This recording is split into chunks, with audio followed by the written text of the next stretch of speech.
They pushed the temp maid into the mute matriarch's room because the entire kitchen staff of the Kane estate wanted something to laugh about before lunch.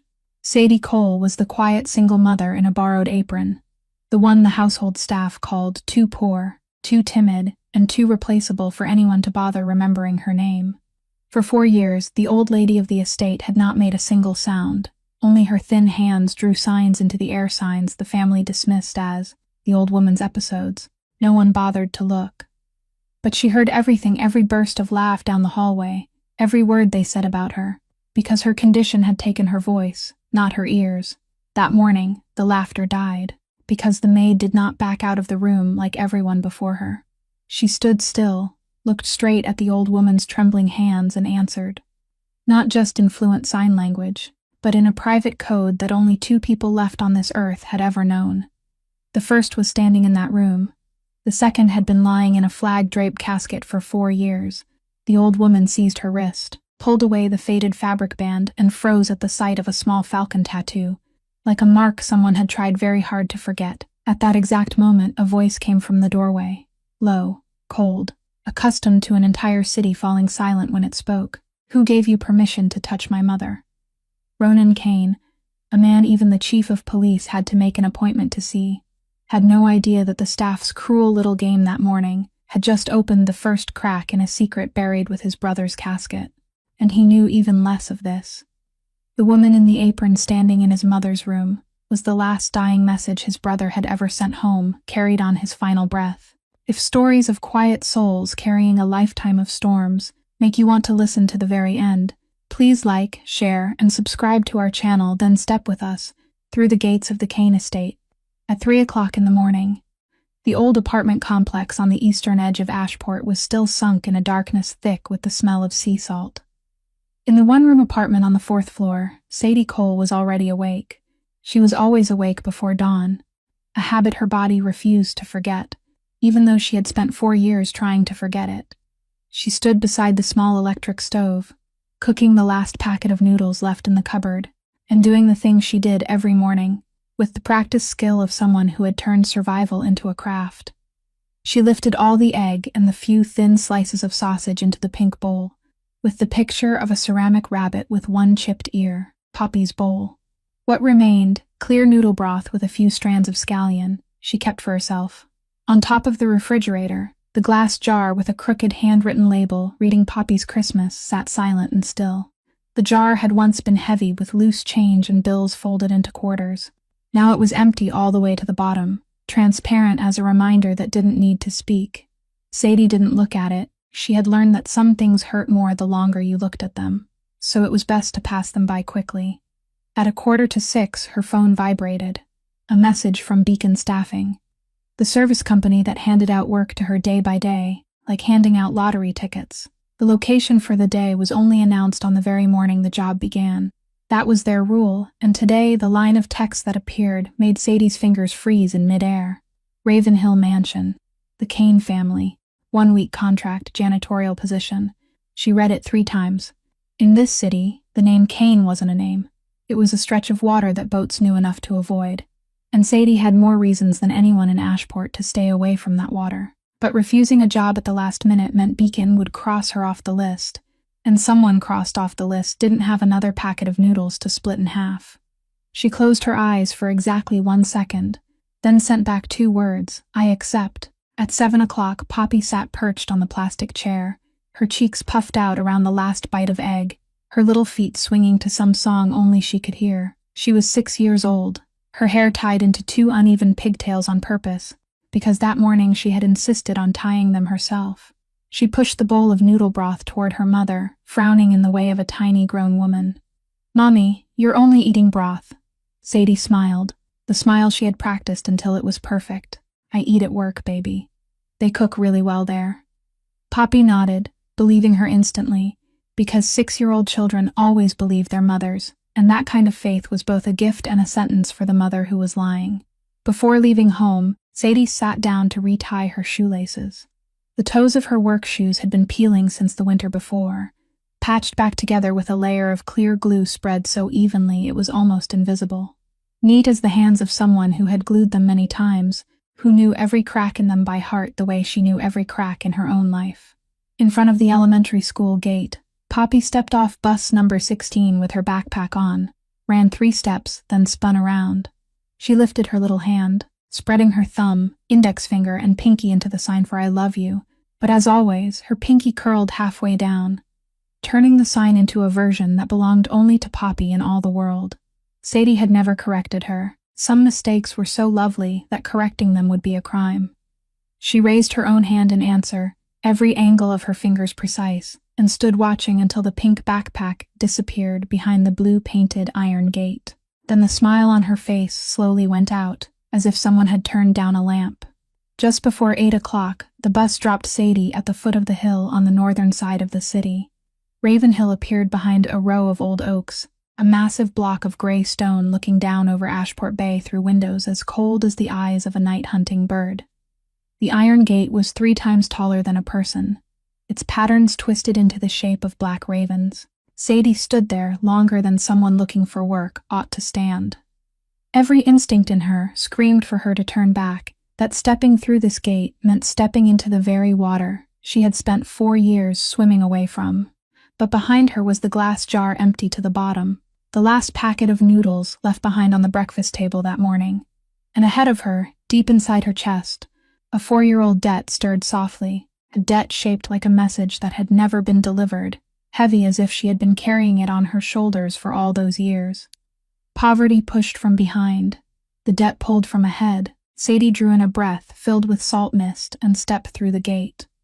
The kitchen at Ravenhill was as large as her entire apartment, gleaming with stone counters and brass, and packed with eyes that immediately priced her from head to toe before putting her in the lowest drawer. Someone snickered when they saw the glued toes of her shoes. Someone else called out over the sound of the coffee machine, loud enough for her to hear, that Beacon had sent another little mouse. A woman with her hair swept high stepped toward her, moving with the posture of someone in charge, her name tag reading June Calloway.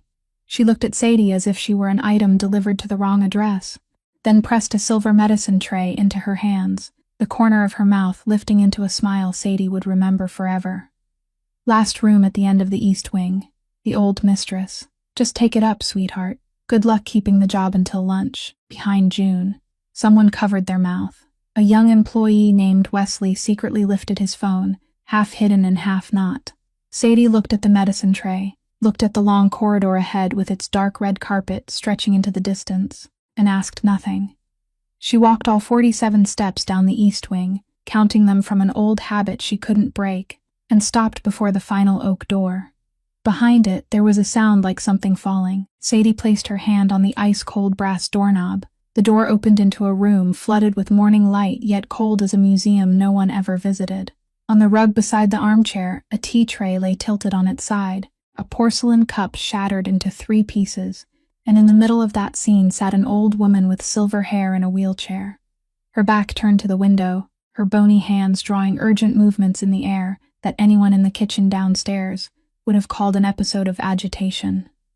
2 maids were pressed into the farthest corner, one clutching a stack of towels as if it were a shield, the other whispering to Sadie in the voice of someone passing down a rule, telling her to just leave it alone, that Mr. Marsh had said so, that the old woman was only performing, that the more anyone soothed her, the longer it lasted, and the best thing was to clean up and get out. After saying that, the 2 of them slipped through the door and disappeared, fast as if the room were on fire. Sadie didn't leave. She stood still for the length of one breath, and did the one thing no one in this gray stone mansion had bothered to do for the past 4 years. She looked down at the old woman's hands instead of looking at her grimacing face, and in that instant, every sound inside Sadie's head went silent, leaving only the language she had once read under the dim red light of nights when no one was allowed to make a sound. Those movements were not chaotic at all. They repeated themselves, precise and desperate. Left chest, squeezing. Medicine, wrong place. Medicine in the wrong place. The old woman wasn't having an episode. She was speaking, clearly and coherently, to a room full of blind people. Sadie set the silver tray down on the table, stepped forward, and knelt on one knee in front of the wheelchair so that her face was lower than the old woman's, both palms open in front of her according to the courtesy of that language, then signed slowly and clearly. I understand you. Left chest, isn't it? Where was the medicine last kept? The old woman's smoke-colored eyes widened, going still like someone lost in the desert, who had suddenly heard the sound of water. Then her trembling hand pointed toward the cherrywood cabinet beside the bed, the second drawer. But the next sign said someone had cleaned the room and rearranged everything. Sadie opened the second drawer and found only handkerchiefs and a leather-bound Bible. She didn't panic. She reversed the sequence as if turning over a map. A right-handed maid would push things into the higher drawer on the right, and there, in the top drawer, behind the eyeglass case, the small amber medicine bottle lay rolling loosely as if it had been punished. One tablet under the tongue, a glass of warm water, one hand resting lightly on the old woman's shoulder, not pressing down, only letting her know she was no longer alone, and Sadie counted her breathing with her. Slowly now, inhale for 4 counts, hold it, breathe out for 6. The tightness loosened little by little and then released, quickly and quietly, like a wave withdrawing from a rocky shore, leaving on the old woman's face the exhaustion of someone who had just finished carrying an invisible boulder. The room sank into stillness, the first stillness of that morning that didn't smell of abandonment. Then the old woman lifted her head and looked at Sadie for a very long time, and those thin hands began to move in a completely different way.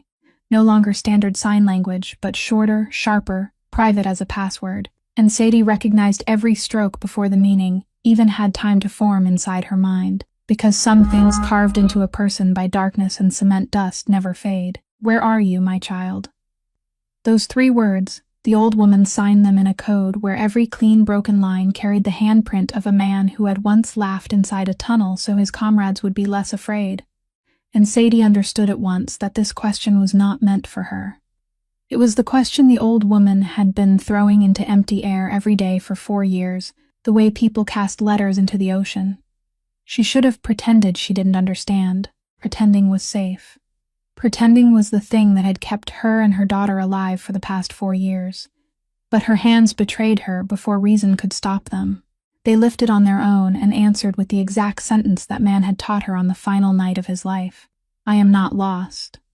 Time inside the room froze solid, and what happened next, with her left wrist, with the strip of cloth and the small mark hidden underneath, took place in the span of one choked breath from the old woman, before a voice from the threshold cut everything in half. The man in the charcoal gray suit entered the room neither quickly nor slowly, and the air automatically parted to make way for him as water parts before the bow of a ship. Up close, Ronan Kane was younger than the rumors, but his eyes were older than all of them, the gray of the bay before a storm, sweeping over the medicine tray, sweeping over the broken teacup, sweeping over his mother breathing evenly with the amber bottle in the palm of her hand, then stopping on the woman in an apron kneeling on one knee in the middle of the room. He didn't repeat the question he had already asked. He asked different ones, each one dropping slowly and heavily, like coins lowered into a deep well. Name. Which company sent you?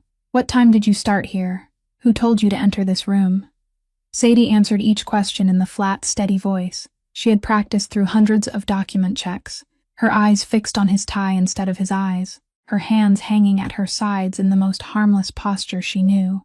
But the old woman didn't let go. She clutched the faded strip of cloth in her hand as if holding a fragment of bone from the dead, and her gaze moved back and forth between her son and the strange maid, with something smoldering inside it, something no one had seen on that face in 4 years. Ronan Kane saw it too, and perhaps that, more than the medicine tray or the broken teacup, was what made his jaw tighten. He turned toward the door and released one sentence over his shoulder, no louder than the turning of a page, yet it slammed every way out shut like the sound of a lock sliding into place. Follow me. You're not allowed to go home yet. Ronan Kane's study lay at the end of the west wing, past 2 sets of doors and a bodyguard, whose shoulders blocked almost the entire frame, and it didn't look like any study Sadie had ever cleaned in all her years of hired work. No family photographs, no certificates, not one unnecessary object, only dark walnut, a wall of glass looking straight down over the bay where the port cranes stood like a flock of steel herons, and a broad desk on which, arranged with a cold and chilling neatness, there was already a file bearing her name. He sat down, without inviting her to sit, and turned through each page with the unhurried rhythm of a man who had the whole morning to take apart a watch. Sadie Cole, 28 years old, single mother, resident of the East Side. Clean rental history, clean credit history. No criminal record, no bad debt, not even a parking ticket. He read those lines aloud in an even voice, then looked up, and the next sentence was placed on the desk as lightly as a card turned face up. In my line of work, Miss Cole, a dirty record tells me a story, while a record this clean tells me a story someone has rewritten. Sadie kept her eyes fixed on the point between his eyebrows, an old technique, close enough not to be seen as avoidance, far enough that those gray eyes couldn't read anything. Inside her chest, her heart beat with a trained calm, the kind of rhythm she had thought she'd handed back along with the uniform. He turned to the Beacon Company skills form, his index finger stopping on one line. Sign language, fluent level. You listed this to get extra caregiving work, I understand that. It pays more than mopping floors. But what I saw in my mother's room this morning wasn't the fluency of a maid. Who taught you? Sadie had prepared this answer 4 years ago, had worn it smooth like a pebble carried in a pocket, and she took it out in the flattest voice she had. An old neighbor of mine was deaf. I helped her with groceries for years, and she taught me so the two of us could talk. The room was so quiet that the sound of a ship horn could be heard far out in the bay. Ronan Kane didn't nod, didn't shake his head, only looked at her for 3 more seconds with the eyes of a man who had just heard a wrong note in a familiar piece of music. And Sadie understood something that sent a coldness up the back of her neck. He knew. Not that he knew the truth, but that he knew this was a lie, 2 different things, and the second was sometimes more dangerous. This entire city bent its back to tell Ronan Kane the truth. The last person who had lied straight to his face must have done it a very long time ago, so long ago that he seemed almost curious. He closed the file, leaned back in his chair, and delivered his decision in the voice of a man, reading the terms of a contract. Starting today, you work directly for me, no longer through Beacon. Your only duty is to stay beside my mother. Triple pay, weekly, in cash if you want. In return, during working hours, you do not leave Ravenhill grounds, you do not leave the sight of my people, and you do not speak to anyone outside about anything you hear or see in this house. Sadie opened her mouth, and he stopped her first with a sentence that made her whole body stiffen. Except from around 5 o'clock to 7 o'clock in the evening. My car will take you home and pick you up. I know you have a child waiting for dinner at home. It wasn't the kindness in that sentence that chilled Sadie. It was the speed of it. She had stepped through Ravenhill's gate less than 4 hours ago, and this man already knew about Poppy, knew the school dismissal time, perhaps even knew the number of the yellow bus. That was not an offer. It was the way a big fish let a little fish know that the whole pond was already inside its mouth, and whether it spat her back out depended only on its mood. She said yes, because refusing would only make the net tighten, and because a part of her, the part that had knelt beside the wheelchair that morning, didn't want to refuse. When she was let out, a man was standing in the West Wing hallway, waiting for his turn to go in, over 40, close-cropped salt and pepper hair, a suit cheaper than his employer's, but eyes far more expensive, the kind of eyes that missed nothing and forgave nothing. He tilted his head to greet her with a smile thin as a razor blade, introduced himself as Gideon Marsh, head of security for the family, and said he hoped Miss Cole would understand if the procedures caused any inconvenience, that the safety of the Kane household was his life's work. Sadie returned exactly 1 nod, and when they passed each other, she felt his gaze slide down to her left wrist, where the strip of cloth had been pulled neatly back into place. A look that lasted only half a second, but she had survived long enough to know what half a second meant. That night, after the black car dropped her back in the East Side at exactly 5 o'clock, and Poppy had fallen fast asleep with her 2 crooked braids still refusing to come undone. On the other side of the city, in the row of offices behind Ravenhill's garage, Gideon Marsh sat alone before 2 monitors, one showing Sadie Cole's spotless Beacon file, the other showing a frame pulled from the East Wing hallway camera, enlarged around the woman's hands as they formed signs that didn't appear in any textbook. He lit his first cigarette at 11 o'clock. The light in his office stayed on until 3 o'clock. In the days that followed, Ravenhill witnessed something none of the servants knew how to name. A woman slowly coming back to life, little by little, as slowly as spring crawling through a forgotten garden. Every morning, after the medicine and breakfast were done, the old mistress of the mansion would wheel herself to the south-facing window, where the garden sloped gently down toward the bay, and begin the first conversations she had had in 4 years with someone who truly answered her. She pointed to the cluster of purple flowers beside the gravel path and signed its name, Lavender, then pointed toward the white patch beneath the oak and signed the word Lily of the Valley. And Sadie sat on the low chair beside the wheelchair, answering each name, adding a question, an observation, sometimes a small joke that made those thin shoulders shake with soundless laughter. Her name was Maeve. Sadie learned that not from a file but from Maeve's own hands, when she signed her name on the second morning, along with a sentence that made Sadie bend down and pretend to fix her shoelace to hide her eyes, saying that it had been a very long time since anyone had asked my name. Here they only call me the old mistress, as if naming an aging piece of furniture. And there, beside that window, through story after story stitched together by signs, the past of the house opened before Sadie like an old album being turned by trembling fingers. Maeve's mother, the grandmother of the 2 Kane sons, had been deaf from birth, so Maeve had grown up with 2 languages, one spoken with her mouth to the outside world, and one spoken with her hands to the woman who had nursed and raised her. And of those 2 languages, the language of the hands was where her heart lived. She passed it on to her firstborn son as if passing down a family treasure.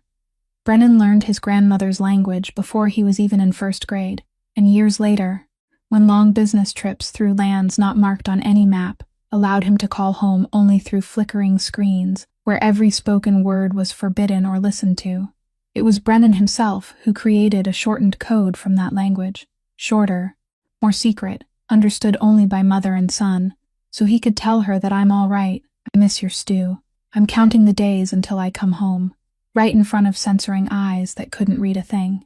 But the younger son was different. Maeve spoke of him with signs that slowed down, as if she were touching an old scar. At 15, the boy had knocked the sign practice notebook onto the floor and said that was something between her and Brennan, that he didn't need to learn the language of people who couldn't speak, that he would learn the language that made the whole city listen. He learned exactly that language. Maeve signed, and her hands stopped in midair for a long while, then lowered into her lap like 2 weary birds.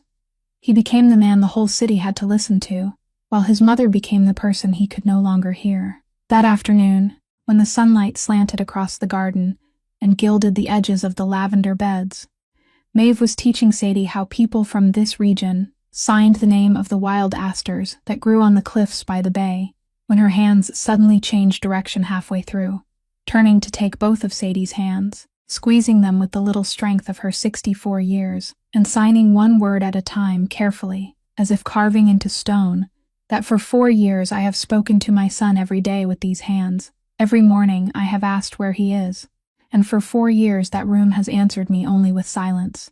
You are the first person who answered. Sadie didn't cry. She had spent nearly all the tears of her life somewhere else, but something inside her chest tilted, like a ship taking on more cargo in a hold that was already full, and neither of the 2 women beside the window knew that at the far end of the long hallway, Ronan Kane had been standing motionless for 6 minutes.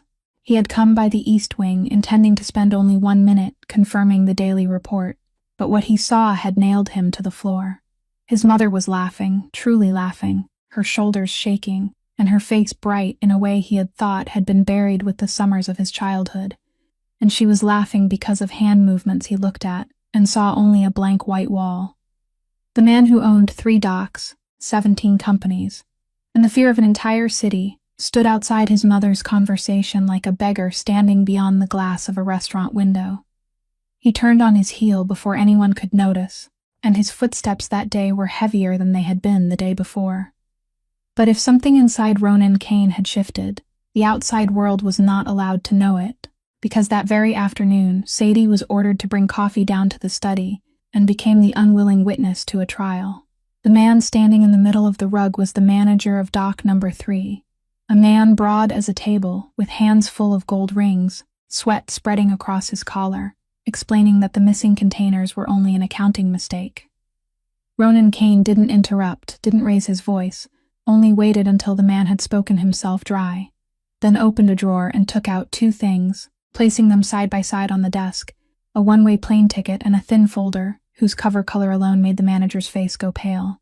You have 10 minutes to choose a new city, Ronan said, his voice not shifting by even one note. "After 10 minutes, this file will choose another address for you, one with iron bars and no window looking out to sea." The man, half again as large as his employer, staggered out like someone seasick, and throughout the entire scene, Sadie stood in the corner of the room, with the coffee tray in her hands, not a flicker of disturbance in her, because she had once witnessed courts where the sentence was carried out before the verdict had finished being spoken. Ronan Kane saw that. He saw a maid witnessing the naked power of the Kane household without her breathing changing at all, her eyes neither turning away nor growing curious, only taking it in, like the eyes of someone used to standing in rooms where human fate was decided. And for the second time in 1 week, the man who believed in nothing but evidence felt a question lodged in the center of his chest that no clean file in the world could answer. There are things the naked eye cannot see, but a mother's eyes never miss them, and Maeve Kane had been a mother long enough to read even the things people hid more carefully than a tattoo beneath a strip of cloth. She began to notice from the smallest details. On the 5th morning, when the kitchen maid brought up the breakfast tray with an extra cup of coffee for Sadie, under the employer's order of triple treatment, Maeve saw the girl lift the cup close to her lips, then set it down a heartbeat too quickly, turning it away with a motion so natural it had clearly been practiced. And from that day on she drank only plain water with a slice of lemon. The following afternoon, the bay wind slammed the glass door shut in the next room, startling them both, and while every hand in the world would have instinctively risen to shield the chest or the face, Sadie's hand lowered instead, fast and discreet, cupping itself beneath her belly like a roof, raised around the most precious thing left of a lost fortune. Maeve saw all of it and said nothing for 2 days, because she too had once been a woman carrying a life inside her in a world that wasn't safe, and she knew how sacred the right to silence could be. But on the morning beside the south-facing window, when Sadie was rearranging the stack of books on the low shelf, and unconsciously resting one hand on her hip in the posture every mother in the world had once stood in, Maeve lightly tapped 2 fingers against the arm of her wheelchair to call her back, then asked with a short chain of signs, not in Brennan's code but in the slow, gentle language of women, "How many months, child?" Sadie stood frozen in the sun-filled room. For 3 seconds, every possible denial ran through her head like a magazine of bullets. Then she looked into those smoke-colored eyes waiting for her, eyes carrying no judgment, only an old and boundless understanding, and every possible answer fell to the floor. 3 months, her hands replied, trembling for the first time since the day she had stepped through Ravenhill's gate. Maeve nodded slowly, then signed another sentence Sadie would carry with her for the rest of her life, that mothers' secrets belong to mothers. And in this house, my hands have kept one secret for 4 years, there's still room enough for one more. And that night, in the small apartment in the East Side, after Poppy had fallen deeply asleep, with her stuffed rabbit tucked beneath her chin, Sadie sat for a long time beside the windowsill, and for the first time in months, she allowed herself to remember the man who had brought her to this state. Carter Voss had appeared in her life like a pause between storms, the restaurant manager, at the place where she washed dishes on the night shift, the one who always saved her the best employee meal, who always remembered to ask after Poppy on the days the child had a fever, who was always gentle in just the right measure, and at just the right moment, in a way she would only much later understand was gentleness with a purpose, the gentleness of a man fishing rather than a man giving. 4 years of widowhood and an entire childhood in which no one had ever stroked her hair had made Sadie, a woman who could once read murderous intent in a glance, go blind to exactly one thing: warmth. She had trusted him enough to give him a key to her home, trusted him enough to tell him about the glass jar on top of the refrigerator, and the savings book filled with 4 years of careful scraping for Poppy's future. Then, on the afternoon when she took his hand and placed it on her belly and told him the news with the trembling smile of a woman daring to hope for a second time, he had embraced her, kissed her hair, said this was the best news of his life, and by the next morning had vanished from the city with the jar emptied upside down, the savings book drained dry, and even the silver bracelet that was the last keepsake she still had from a previous life. The woman who had once been awarded a medal now had to hide the very child inside her in order to keep a cleaning job, because Beacon had a clause terminating temporary workers who were pregnant for safety reasons, and because the empty jar on top of the refrigerator didn't give her the right to rest that every mother in the world deserved. She placed her hand on her belly in the dark, where a tiny life was growing without knowing it had been conceived by a lie, and whispered without sound, "It's all right, baby. Mommy has walked through places far darker than this." At that same hour, on the other side of the city, the row of rooms behind Ravenhill's garage was still lit. Gideon Marsh had been sitting before 2 monitors for 3 nights in a row, one showing the enlarged image of the new maid's hands, the other showing photographs he had paid dearly to obtain from a source he had hoped his whole life never to contact again. Blurred photographs of an unmarked unit in a nameless land, where among armed silhouettes stood a slender figure, a head shorter than the comrades around her, a small dark mark faintly visible on the left wrist. He placed the 2 images side by side, zoomed in, zoomed out, measured every ratio, and the cigarette between his lips burned all the way down to the filter without him noticing. Then he picked up a second phone, a prepaid unregistered kind, dialed a number he knew by heart but had never saved, and when the other end answered in silence, Gideon Marsh spoke in the steady voice of a man reading coordinates, saying that the body at the bottom of the sea that year might still be breathing. "I need confirmation, and if it's true, then we have a problem in the shape of a maid." The person on the other end said something very brief. Gideon nodded alone in the dark, crushed out the cigarette, and his final sentence dropped into the room like the lid of a coffin closing. "Arrange a gift for the Doyle family. On the pier." Friday, on Thursday evening, Ravenhill laid out the first family dinner since Sadie's arrival, a monthly ritual that, according to the servants' whispers, existed only to prove that the Kane household was still a family. The long oak table had 12 seats, but only 4 people sat there, Ronan at the head, Maeve in her wheelchair at his right hand, Chief Attorney Ambrose Foley, with his silver hair, and the smile of a kindly grandfather seated across from her, and Gideon Marsh at the end of the table, while Sadie stood behind Maeve's wheelchair according to her duty, close enough to serve and far enough away to remain invisible. The 5th person entered midway through the appetizer, Dr. Eldon Ross, the family's private physician for the past 2 years, a man with a neatly trimmed beard and a habit of talking about his patients, as if discussing a car in need of maintenance. He stood beside the table, flipped through the medical file, and explained to Ronan in a smooth, professional voice that recently the lady of the house had shown more frequent signs of agitation, more hand-flailing, more resistance to taking her medication, and that to make sure she got enough rest, he recommended increasing her evening sedative dose by half. Only a small adjustment. She would sleep better and disturb the staff less. He said all of that right in front of Maeve, less than 2 arm lengths from her, without once bending down to look at her, as if the wheelchair were a piece of furniture, and the person sitting in it had no ears. But she had ears. She heard every word. Sadie stood behind her, so she saw the whole thing the rest of the dinner table did not see. Maeve's thin hands lifting and beginning to object, slowly, clearly, desperately, saying that "I'm not agitated, that medicine makes me dizzy. It slows my heart, I've been trying to say this for weeks, please don't increase it." Not one pair of eyes lowered to the level of those hands. Foley was nodding along over his glass of wine. Gideon was looking at his phone, Ross waiting for approval of the order, and Ronan. The only person who could stop all of it, with one lift of his eyebrow, was looking straight at the doctor with unreadable gray eyes, because he did not understand the only voice his mother had left.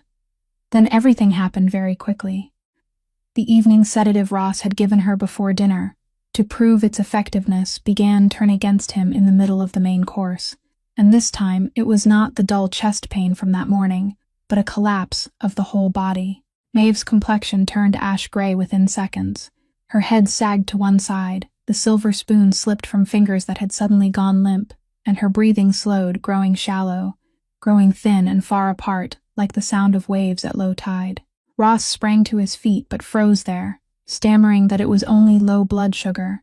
"Let me get sugar water."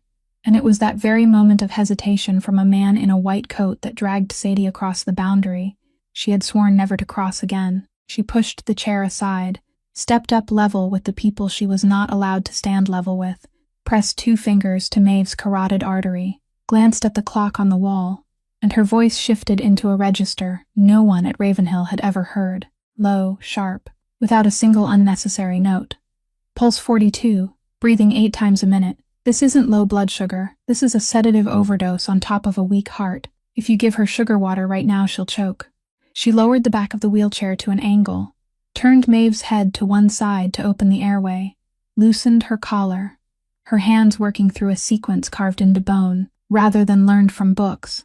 Then, without turning her head, she gave orders to a room full of people 100 times more powerful than herself. Call emergency services. Tell them in advance. This is a sedative drug poisoning case in a 64-year-old woman with an underlying heart condition, and to bring the antidote. Doctor, give me the medication bottle you used, right now.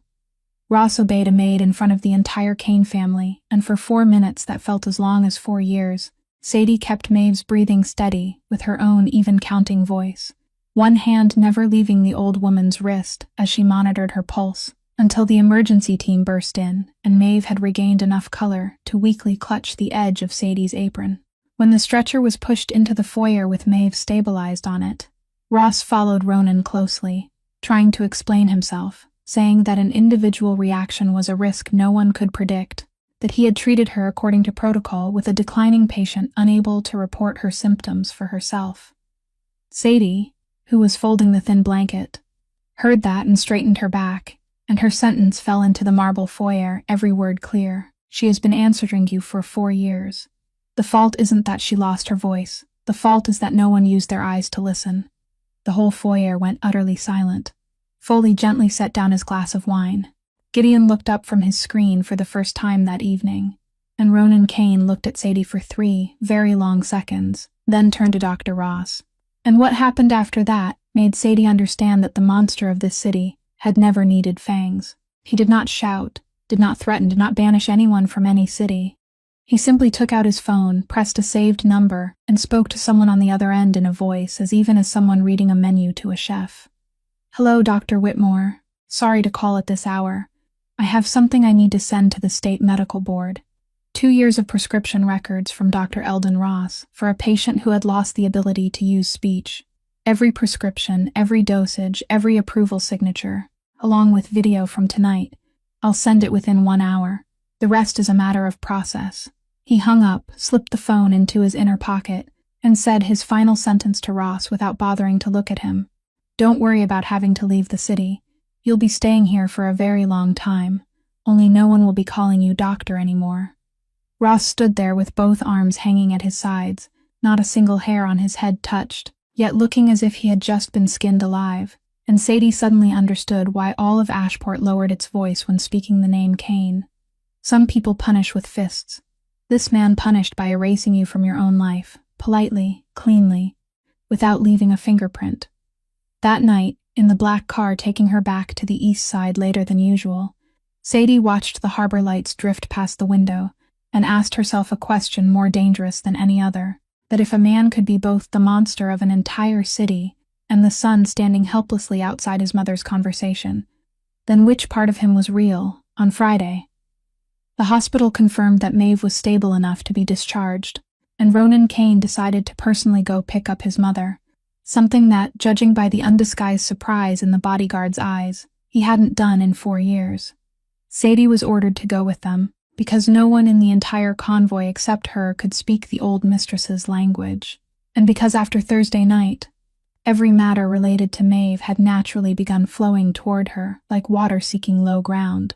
The convoy of 3 black cars left Ravenhill at 4 o'clock in the afternoon, Ashport covered in its familiar thin veil of salt mist, and the route back from St. Anselm Hospital forced them to cut across the old pier bridge running along the edge of the bay.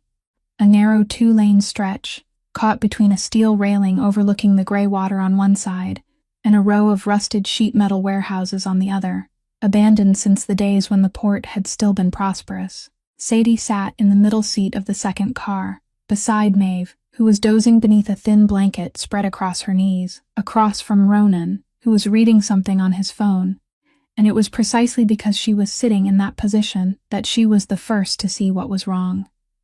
The box truck parked across half the road before the entrance to the bridge, its hood raised, a driver standing beside it, with his arms crossed in the posture of someone waiting for roadside help, but there was no reflective warning triangle, no hazard lights, and the man's eyes weren't on the broken engine.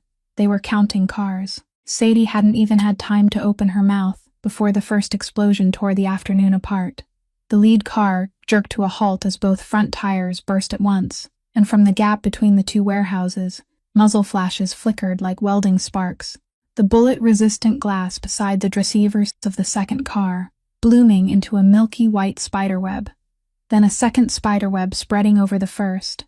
The driver letting out a strangled groan before collapsing against the steering wheel, the car veering aside, scraping the steel railing in a spray of sparks before dying across the lane. In the first 2 seconds of any ambush, human beings divide into two kinds, those who freeze and those who have been there before. Sadie belonged to the second kind.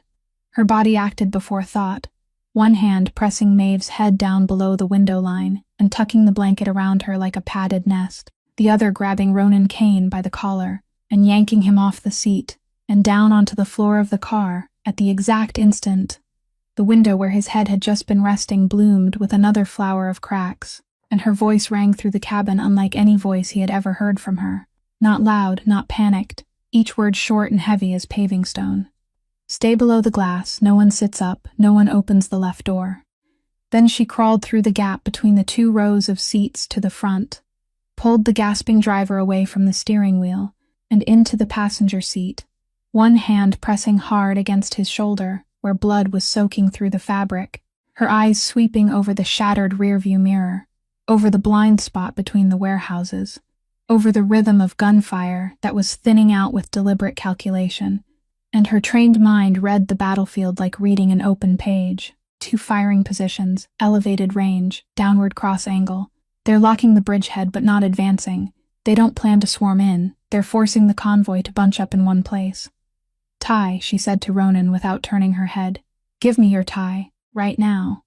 And the man the entire city had to request an appointment to meet removed his gray silk tie faster than any order he had ever obeyed in his life, placed it into that outstretched hand, then lay still on the floor of the car, watching his mother's maid roll the silk strip into a tourniquet around the driver's shoulder, tighten it, twist it, and lock it in place with the silver tie clip, every movement compact and precise as if she had done it 1,000 times in another life.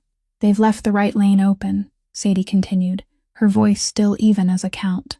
"They want us to abandon the cars and run back toward the warehouses. That direction is the real feast table, so we do the opposite." She reached over the driver's shoulder, shifted into reverse, and shouted commands over the radio, crackling with panicked calls from the car behind them. "Car 3, ram the rear and open a path. Reverse at full speed in the right lane. Hug the railing. Don't stop for anything. Leave car 1. People from car 1 stay low and move along the side of car 2. Go." The convoy shuddered into motion under the orders of a woman in an apron, the 3 cars reversing out of the kill zone through the grind of metal, and the sound of bullets tapping against the vehicle bodies, thinning, then dying out completely, exactly as she had read it, because those men had not been paid to chase. They had been paid to make everything look like something. And that something revealed itself at the final curve of the bridge, when the heavy motorcycle of a rear guard roared across the head of the convoy at a safe distance, slow enough for every eye to see the embroidered red wolf crest of the Doyle family on the shoulder of his jacket, displayed so blatantly it was like a business card pinned to his chest. Sadie watched that crest and felt the familiar taste of metal rise in her mouth, because she had seen staged performances like this on another battlefield. A real assassin hid his face to the very end. Only a man who wanted to frame someone wore a uniform to kill. The convoy reached Ravenhill at nightfall, Maeve safe without a scratch and taken straight back to her room by the nurse. The driver picked up by an ambulance right at the gate, with the gray silk tourniquet still perfectly in place, making the medical workers ask one another who had done it, while Ronan Kane stepped down from the car with his collar open, and gray eyes that, for the first time in his life, couldn't fully conceal what was happening behind them. He rounded the front of the car, intending to say something to Sadie, and at that exact moment her legs buckled. Not because she had been hit by anything, the tension that had held itself rigid for the past 40 minutes, chose the first safe moment to demand payment, a twisting pain rising from low in her belly that forced Sadie to brace herself against the hallway wall as she slid down, her breathing breaking apart, and both her hands, the hands that had just saved 3 cars and 11 people, now knew only how to cup themselves around her stomach. For 1 second, the stone hallway of Ravenhill froze solid, the bodyguards still not used to seeing their employer take orders from anyone, and now even less certain what to do when the person giving those orders was sliding down the wall. And it was in that frozen second that Ronan Kane crossed through all of them. He dropped to one knee on the stone floor, the left sleeve of his jacket still torn in a long slash from when the car window had exploded and still leaking a dark stain across the gray fabric. But those arms slid beneath Sadie's back and behind her knees and lifted her from the floor as gently as if lifting something that might vanish. And then the whole of Ravenhill, where for 4 years the master's voice had only ever been heard at one cold and even volume, heard Ronan Kane shout for the first time. Call a doctor. Call the port medical helicopter. Don't wait for an ambulance. Rear lawn landing pad. 2 minutes. That shout ran down the corridors like a small earthquake, making a tray fall in the kitchen, making June Calloway stop dead in the middle of the stairs, with her eyes wide open, making people who had believed their employer had no pulse look at one another, and in the arms carrying her past all those faces.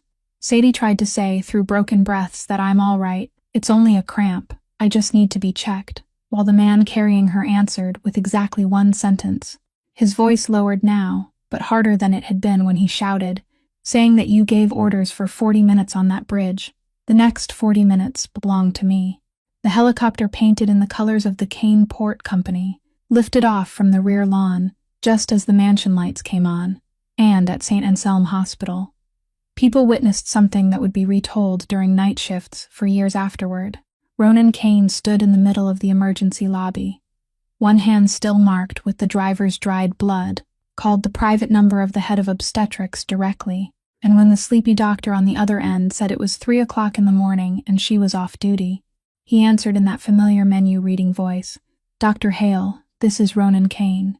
In 15 minutes, my car will be outside your house. You may wear your pajamas. This hospital's maternity wing is in the building bearing my father's name, and the woman lying inside it is more important than both our sleep put together. Then he sat down. Not in the first-class waiting room, the hospital hurriedly opened, not in the director's leather chair being offered to him, but on the faded blue plastic chair in the hallway right outside the examination room, the kind of chair meant for poor husbands and worried children. And Ronan Kane sat there for 70 minutes, elbows braced on his knees, both hands stained with dried blood clasped tightly together and lifted to his forehead, motionless as a statue carved out of waiting itself. And if anyone had been brave enough to come close, they would have heard his lips moving without sound, repeating something that was not an order, not a calculation, something very much like the words of people kneeling in church, except this man had forgotten how to kneel long ago, so he prayed without knowing he was praying. 70 minutes later, Dr. Hale came out with her hair tied hastily back and the smile of someone bringing good news, saying that all the indicators were good. The cramping was the body's reaction to prolonged stress. Both mother and baby were safe. She needed absolute rest for several days and no disturbance, that was all. Ronan Kane rose from the plastic chair, and the people present in the obstetrics hallway that night would later say they saw the most feared man in Ashport close his eyes for one full breath, as if he had just set down a load heavier than all his docs combined. When he entered the hospital room, Sadie was lying propped against high pillows, her face still pale but her eyes clear again, and she spoke first, saying that I'm sorry for making everything so complicated. I can return to work tomorrow. Ronan pulled the chair closer to the bed, sat down, looked at her for a long while with gray eyes that, for the first time, she saw without any layer of ice over them, then said in a low, slow voice that on that bridge, you saved my mother, saved my people, saved me while carrying a life inside you, and you think what I want to hear right now is an apology. He stood, fastened the button of his jacket as if sealing a document, and declared the thing all of Ravenhill would later know by heart, that from this second on, you and your baby are the most strictly protected assets of the Kane family. Wherever you go, my people go. Wherever you stay, my people stay, and the child of yours in the east side as well, and I'm not asking your opinion. He reached the door, then stopped without turning back, adding one sentence as if speaking to himself, saying that Ty was the gift I hated most. Thank you for giving it a decent ending. And on the other side of the city, in the row of rooms behind Ravenhill's garage, Gideon Marsh sat before the screen, rewinding and replaying the escort vehicle footage again and again, the part showing the woman in an apron crawling between the two rows of seats, reading the battlefield through a shattered rearview mirror, tying a tourniquet with a silk tie in 11 seconds, and giving the retreat order that allowed 3 cars to escape the kill pocket he had paid to seal shut. He watched it for the 9th time, then turned off the screen, sat for a very long time in the darkness with only the red tip of his cigarette flickering, then picked up the prepaid phone, dialed the number he knew by heart, and said exactly 4 words into the silence on the other end. Kestrel is alive. 3 days later, when Sadie had returned to Ravenhill, with the order for absolute rest that she obeyed in her own way, meaning she still sat beside Maeve every morning but let the old woman fight for the right to pour the tea, a rumor began spreading through the mansion with the smell of gunpowder in it, that there would soon be a full security review after the attack on the pier bridge, that the master had ordered every stone in the house turned over, and that the first stone to be turned would be the new maid, the one who had appeared less than 1 month ago, only for the Kane convoy to be ambushed for the first time in a decade. On the night before the review, the black car that took Sadie back to the east side didn't drive straight home as it did every day, but turned instead into an empty parking lot overlooking the bay. And from the second car already waiting there, Ronan Kane stepped over and sat in the seat across from her. No bodyguards, no documents, only the sound of waves striking the stone embankment outside, and 2 people who had survived a kill pocket together. He didn't begin with any ritual. "There's a wolf in my house," he said. The pier attack required 3 things an outsider couldn't have: my mother's discharge schedule, the convoy route, and the weakness of the old bridge. All 3 were kept inside a safe that only a few hands in this house could open. So tomorrow I'm going to let that review happen. I'm going to let them tear your file open across the table, accuse you, corner you against the wall, and I'm going to sit there and watch, because when a trap opens, the guilty one is always the most eager to bury someone else in the pit. He paused, and for the first time since Sadie had known him, those gray eyes lowered, looking at some point on the thin blanket spread across her knees, then lifted again with something close to difficulty in them. "But you're carrying a life inside you, and I've learned in this life that a man isn't allowed to wager what doesn't belong to him, so I'm sitting here to ask, not to order. I need a trap. You're the only bait they'll bite. I won't do it if you say no." The waves struck the stone embankment 3 times in the silence that followed, and Sadie sat looking at the man before her, with a strange feeling rising in her chest that took her a while to name, because she had never tasted it before. All her life, every turn had been steered by someone else's hand, foster families passing her along like a package no one wanted to sign for, the army declaring her dead on paper, without asking whether she wanted to live or die, Carter Voss deciding her future with an early train. Even Ronan Kane's kindness 3 nights earlier had been handed down with the sentence, "I'm not asking your opinion." And yet now, the man who had never had to ask anyone for anything in half a lifetime was sitting here, asking her, waiting for her, and ready to hear her refuse. Sadie heard her own voice answer before she had weighed every risk, and it was a voice she hadn't heard from herself in a very long time, the voice of a soldier making a decision, not the voice of a little mouse running away. "I say yes, but on one condition. When the wolf shows its face, you don't strike right away. You have to let it think it's still safe, because wolves never hunt alone." Ronan Kane looked at her for another second. Then the corner of his mouth moved upward by 1 millimeter, the closest thing to a smile Ravenhill had ever recorded, and as he opened the car door and stepped out, he said, "My mother was right about you from the very first day. I was just slow to understand." The review took place at 10 o'clock the next morning, in the large conference room of the West Wing, where 12 leather chairs surrounded the crescent table, and the portraits of Kane ancestors looked down with eyes of dried oil paint. Gideon Marsh presided over it with the bearing of a prosecutor who had already won, spreading out page after page from the file he called the result of an independent investigation, an enlarged background statement with places that had been erased, a rental contract under another name, photographs of Sadie speaking with a stranger at the bus stop, captioned in the language of implication, and he concluded in a carefully rehearsed voice of regret, saying, "Sir, I'm not saying she's a Doyle spy.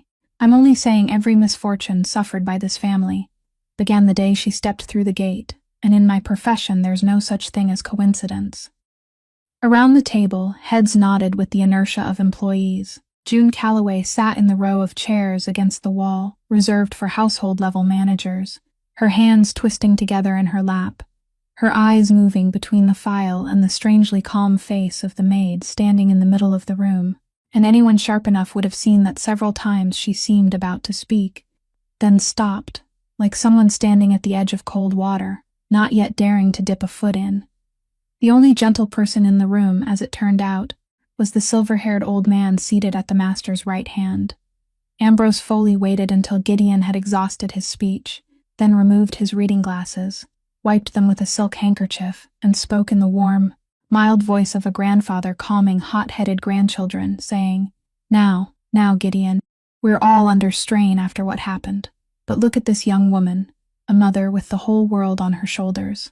I've seen the medical record from that night. The girl saved the mistress and nearly paid for it with her own flesh and blood. I propose we give her a chance to be heard. Fairness is the foundation of this house. Sadie lowered her head in the proper thanks of a servant being defended, and no one in the room saw that behind the chair at the head of the table, Ronan Kane sat with both hands loosely folded before his chin, not looking at the file, not looking at Sadie, but looking one by one at every face around the table, with the eyes of a hunter counting tracks in the snow, recording who said what, who fell silent when, who defended too quickly, and who accused too eagerly, because he was waiting for one lick of the lips. And then, just as Gideon was opening the second folder with the expression of a man saving his heaviest blow for the final act, the double doors of the conference room opened without a knock, and the more than a dozen powerful people of the Kane household turned to see a wheelchair pushing itself into the room, moved by the thin but steady hands of the woman the whole house had believed to be forever voiceless. No one in the conference room moved, because no one knew how to move in the face of that sight.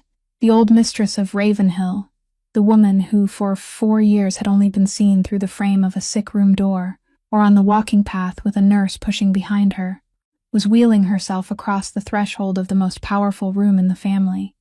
The thin blanket still spread across her knees, her silver hair neatly combed, and her smoke-colored eyes sweeping the room with a light none of the servants had ever seen in her before. The light of a person who had already made a very large decision.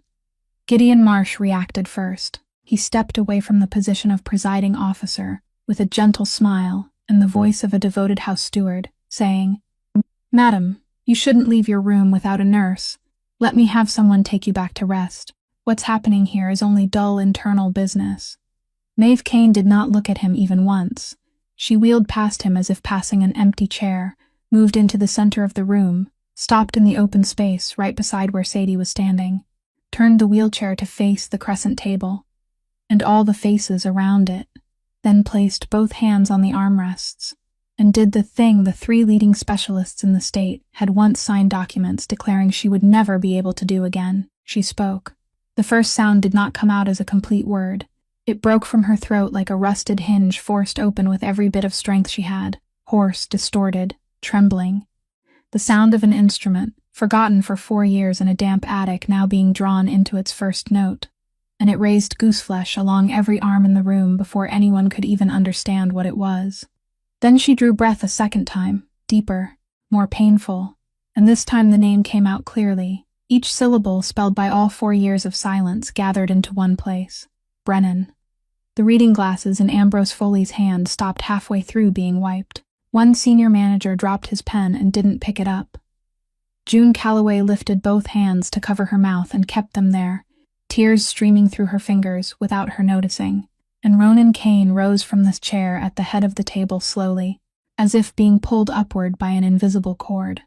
He looked at his mother without blinking, and on the face the whole city described as carved from stone, something was literally melting, because the last time he had heard this voice, it had been screaming his brother's name beside a phone fallen on the kitchen floor, and then it had gone silent for 4 years like a lighthouse whose fuse someone had pulled. Maeve was not finished. She raised her right arm, and with a slow, deliberate, unmistakable motion, pointed straight at Sadie Cole's left wrist, where the faded strip of cloth lay still beneath her sleeve, then turned that finger toward her younger son, and her hands shifted into the familiar language. signing each movement large and clear enough for anyone who had studied signs for even 1 hour to read. Ask her about your brother. The room became a photograph. Gideon Marsh stood 3 steps away with the second file still open in his hand, and in one very brief instant, one that only Ronan, from his place at the head of the table looking down over the whole scene, could see, the man's face went completely blank before he managed to put his look of concern back on, like an actor whose stage lights had been cut in the middle of a line. Ronan Kane recorded that half-second in a safe inside his mind, locked it away, then did what the whole room was holding its breath to hear. He dismissed them with a single sentence that allowed no argument, saying the review is over. Everyone out, Marsh, you as well, and no one stands within 20 meters of this room. When the double doors closed behind the last person, only 3 people remained in the room, along with the memorial portraits of the ancestors on the wall.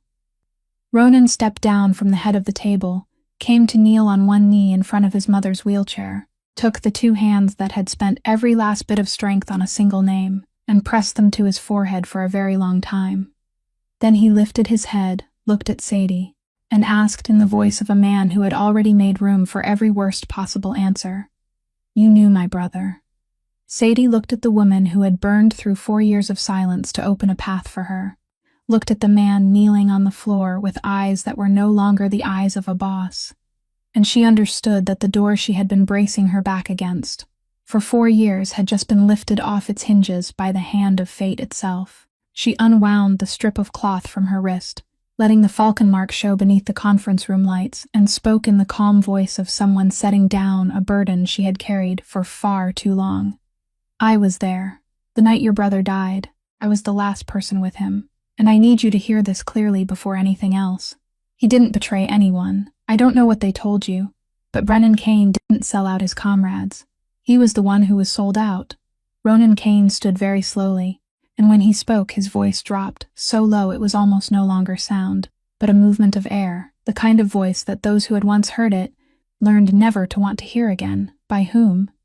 Sadie looked straight into those gray eyes and answered with the sentence that would tear open the rest of the story.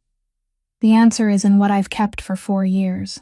In the room where only 3 people remained, and the afternoon light was slowly leaning across the old portraits, Sadie pulled a chair over and sat level with Maeve's wheelchair, so the old woman could read her lips, and so Sadie's hands would be free to sign the most important parts alongside her words. And then she began telling the story she had buried so deep that sometimes even she had almost believed it belonged to another woman. "My birth name wasn't Cole," she said. "I was once Sergeant First Class Sadie Merrick, a medic with an unmarked reconnaissance unit, and before I was Merrick, I was nobody at all." She had grown up with no one to lose, passed through 7 homes before she turned 18. Then the army gave her a family, and one night at Iron Tide took it all back. My husband was Sergeant Daniel Merrick, a combat medic in the same unit. We were married in a field chapel with a leaking tin roof and a chaplain who smiled through the whole ceremony. And your brother, Mr. Kane, was our second in command. The man the whole team called the Tower behind his back, because wherever Brennan Kane stood, people felt there was still a way home. The operation was codenamed Iron Tide. The target was a coastal compound in a land I'm still not allowed to name, and the plan was clean on paper: entry by water, extraction through an old flood tunnel system running beneath the cliffs, everything calculated down to the minute of the falling tide. But that night, we swam into a trap that had already been laid. The retreat route, which only command and the map supply contractor were supposed to know, had been in enemy hands before we ever entered the water. They waited at the exact turns only we should have known, and within 10 minutes, an 11-person team was torn into 2 halves in 2 branches of the tunnel. My half was with Brennan, the other half had Daniel. Sadie stopped there for 1 beat, both hands settling over her belly by reflex, then continued in a voice so even that the evenness itself hurt to hear, saying that the last time I heard my husband's voice was over the radio, when the other tunnel branch began collapsing section by section, and every frequency was filled with the noise of breaking steel. He didn't scream, didn't panic. He only spoke in the same voice he used when coaxing me to eat breakfast, saying, "Get back to our child, I'll be right behind you." And then that frequency went silent, and it has stayed silent until now. Our branch wasn't any better. The exit collapsed behind us, the water rose with the tide, and Brennan Kane did what men like him are born to do.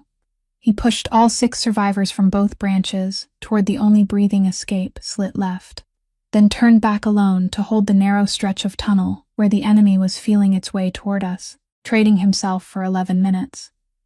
And those 11 minutes are the reason 6 human beings are still alive somewhere across this country today. When I crawled back to find him, the tunnel ceiling had dropped low, and he could no longer walk. We had just enough time together that neither of us could afford to lie, and in that time, Brennan Kane did 3 things.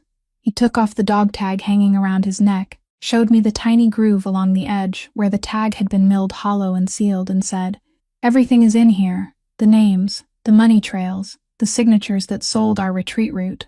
You keep it, and don't trust anyone in uniform until you know that uniform is clean." The second thing he did was teach me a sequence of signs, making me repeat them until I knew them by heart, his mother's private code, and a message in that very code. He told me that if you live and I don't, find her. She will ask you a question she asks every day, and you answer with this. Mother will understand that I'm not lost, I'm only coming home by another road. The third thing he did was smile, the kind of smile I'll never be able to describe properly, and tell me to go. Sadie lifted her eyes to Maeve, whose hands were trembling on the wheelchair arms, but whose eyes were wide, dry, and bright, like someone watching rain return after 4 years of drought, and she finished telling the part that belonged only to her, the part that existed in no report. I made it out to the sea, and woke up on a fishing boat 3 days later, and by the time the system found me, I had already understood how dangerous the dog tag in my hand really was.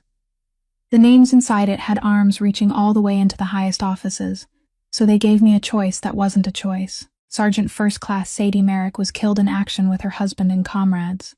A woman named Sadie Cole was born on paper, with a new job, a new city, and one order only: disappear. They held a funeral for both my husband and me at the Northern Military Cemetery, with an honor guard, a bugle, and 2 flags folded into triangles, and I stood there, Mr. Kane, behind the iron fence outside, with a baseball cap, pulled low and a borrowed raincoat, watching them place the folded flag from my husband's coffin into the hands of a stranger in uniform, because the wife who had the right to receive it, according to the file, was lying in the coffin beside his. For 4 years, twice a year, I have gone to that cemetery at the emptiest hour, with my hat on and my head bowed, and placed flowers 1 row away from those 2 headstones, like a passing stranger remembering the dead by chance, because the second stone in that row is carved with the name S. Merrick, and the dead are not allowed to weep over their own graves.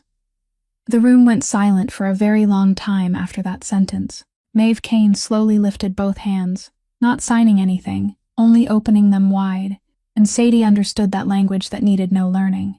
She left the chair, knelt beside the wheelchair, and let Brennan's mother hold her, 2 women who had stood on 2 sides of the same stone marker, while behind them, Ronan Kane stood with his back turned, looking out the window toward the bay, his shoulders motionless, only his right hand tightening slowly around the wooden chair back, because inside his mind, 4 years of rumors about his brother's betrayal, 4 years of humiliation bowing his head before the pitying looks of the harbor world, 4 years of his mother's silence and an altar with no portrait, all of it was being rewritten by a stranger's hand, and at the end of that page being rewritten was a line he repeated again and again inside his head like a man sharpening a blade, that he didn't betray anyone. He was the one who was sold out, and the person who sold him out was still somewhere out there, perhaps still breathing, perhaps still laughing, perhaps very close. The afternoon had gone completely dark outside the window when Sadie reached behind her neck, untied the thin cord that had lain beneath her clothes for 4 years, like a part of her own flesh and bone, and the metal dog tag slipped out from beneath her collar, old, worn smooth at the corners, its face engraved with the name this room had not dared speak aloud for 4 years. She knelt before the wheelchair for the 2nd time that afternoon, but this time it was not to receive an embrace, it was to repay a debt. She took Maeve Kane's wrinkled hand, gently opened each finger as if opening a precious box, placed the dog tag in the center of that palm, then closed the woman's fingers around it. And when the chill of the metal touched the mother's skin, the thin body in the wheelchair gave a faint shudder, as if someone had touched her after a very long sleep. Then Sadie drew back half a step, still kneeling, lifted her face so Maeve could see clearly and began to sign, slower than she had ever signed in her life, each movement rounded and careful, like words being carved into a gravestone. The sequence of signs a man had spent the last of his strength teaching her in the dark, that I'm not lost. I'm only coming home by another road. Maeve Kane read the sentence to the end without blinking, then did something that stopped time in the room. She lifted the dog tag and pressed it against the left side of her chest, exactly over her heart, bowed her head, and held it with both hands as if holding an infant, and her shoulders began to shake. Not a single sound escaped, because even her crying had been taken away by those 4 years. There were only tears falling straight onto the old metal, drop by drop, striking her son's name in the last language every mother in the world understands. The final message had come home, 4 years late, but it had come home. By the window, Ronan Kane had still been standing with his back turned, the room seeing only his shadow against the darkening bay sky. And then those sharp enough to notice saw something all of Ashport would have paid in gold to witness: the shoulders of that man, the shoulders that had never bent beneath any funeral, any sentence, or any gun barrel, were trembling, only slightly 2 beats, 3 beats, like a stone tower realizing its foundation had rested on a lie for 4 years. Then he drew in a very long breath, and when he turned back, his face had gone smooth again, but his eyes had not been quick enough. They were red at the rims and wet at the bottom, and he no longer bothered to hide it. Maeve lifted her head from the dog tag, looked at Sadie for a long while, then took her hand, placed the dog tag back into Sadie's palm, and closed her fingers around it just as Sadie had done for her, then signed slowly that it has traveled with you for 4 years, through places I don't dare imagine. It knows your warmth now. Keep it for another stretch of road, until every debt has been paid. Sadie nodded, slipped the cord back around her neck, then pointed to the edge of the tag, to the groove as fine as a hair that had been sealed with resin, and said to Ronan that what you need is inside this. Half an hour later, on the desk in the West Wing study, beneath the only lamp turned on in the whole building, a memory chip no larger than a little fingernail lay in the center of a black silk cloth like a bullet removed from a wound, and the private technician Ronan trusted most, a quiet old man who had once worked in naval cryptography, inserted it into a reader not connected to any network. The files opened in silence: bank statements from an overseas territory, transfer schedules matching the milestones of the operation down to the exact day, with the code name Iron Tide appearing undisguised, a photographed agreement to provide route information bearing the stamp of a front security consulting company, and on the buyer's signature line, repeated across 4 different documents in unmistakable left-leaning ink, a name that made Ronan Kane's hand slowly tighten against the wooden desk: Gideon Marsh. No one said anything for a long while. Then the old cryptographer was the first to speak, his voice dry as old paper, saying, "Sir, there is something strange. I've broken dirty records for 30 years, and greedy brokers usually leave trails like pigs crossing a field, but the structure of the shell companies in here is completely different. Layers inside layers, locks bracing locks, exemption clauses woven together like steel mesh. The man signing may be Marsh, but whoever designed this maze was educated in a different school, the school of men who swear oaths before a court." Ronan had not yet answered when there came a knock at the door, and Ambrose Foley walked in with his coat over one arm, saying gently that he had heard something was happening, and as chief counsel he asked to be informed. When Ronan, after 3 seconds of consideration, briefly explained the existence of the chip and the name on the signatures, the silver-haired old man listened with exactly the right degree of shock, for someone who had just learned there was a wolf sleeping under the same roof, then suggested in a kindly voice, as if offering to pour more tea, that this was now evidence in a major federal crime, and to preserve its legal value, it would be best for the boy to hand it over to him for sealing and storage according to proper procedure, because one mistake in the chain and the defense attorneys would tear it apart in court. The room went still for 1 beat, and Ronan Kane looked at the man who had held him on the day he was born, then answered in a voice as soft and sealed as a cellar door, saying, "Thank you, Uncle, but this thing will sleep in my safe tonight. I want to keep it close. Let's call it a bad habit of a dockman." Foley smiled generously, nodded, did not insist further, wished everyone a good night, and left. And everything should have ended there, like a long night closing, except that 2 hours later, in the night security room, A young employee who was not Gideon Marsh suddenly frowned at monitor 14, rewound the footage from the third-floor hallway of the West Wing, where a man in a maintenance uniform was kneeling beside the elevator control panel with a posture that looked very professional, except that the open toolbox beside him was so new that the hallway light slid across its plastic surface without catching on a single scratch. While all of Ravenhill was silently drawn tight like a bowstring, there was one order Ronan Kane gave that belonged to no defensive plan at all, an order he had handed to two of his quietest men several days earlier, right after the night he sat reading the complete investigation file on Sadie Cole's life, a file she didn't know had grown 3 times thicker since the first day, and inside it was one chapter that made him finish reading, stand up, pour a glass of whiskey, and not drink it, the chapter about a restaurant manager who had vanished from the city with a glass jar bearing a crooked handwritten label and 4 years of a mother's savings book. Find Carter Voss. That was all the order said, and it took the Kane machine exactly 3 days to find him in a highway town 400 miles from Ashport, where he was working as a night shift manager at a bar and flirting with a waitress, using the same old deck of practice tenderness. The meeting took place in the storage room behind the bar, without an appointment, without witnesses, and contrary to every picture Carter Voss imagined, when 2 polite men invited him inside, there wasn't a single blow. Ronan Kane was already sitting there on the only chair, before a plywood table, and through the entire conversation he never stood up, only placed papers on the tabletop one by one, like a man dealing cards.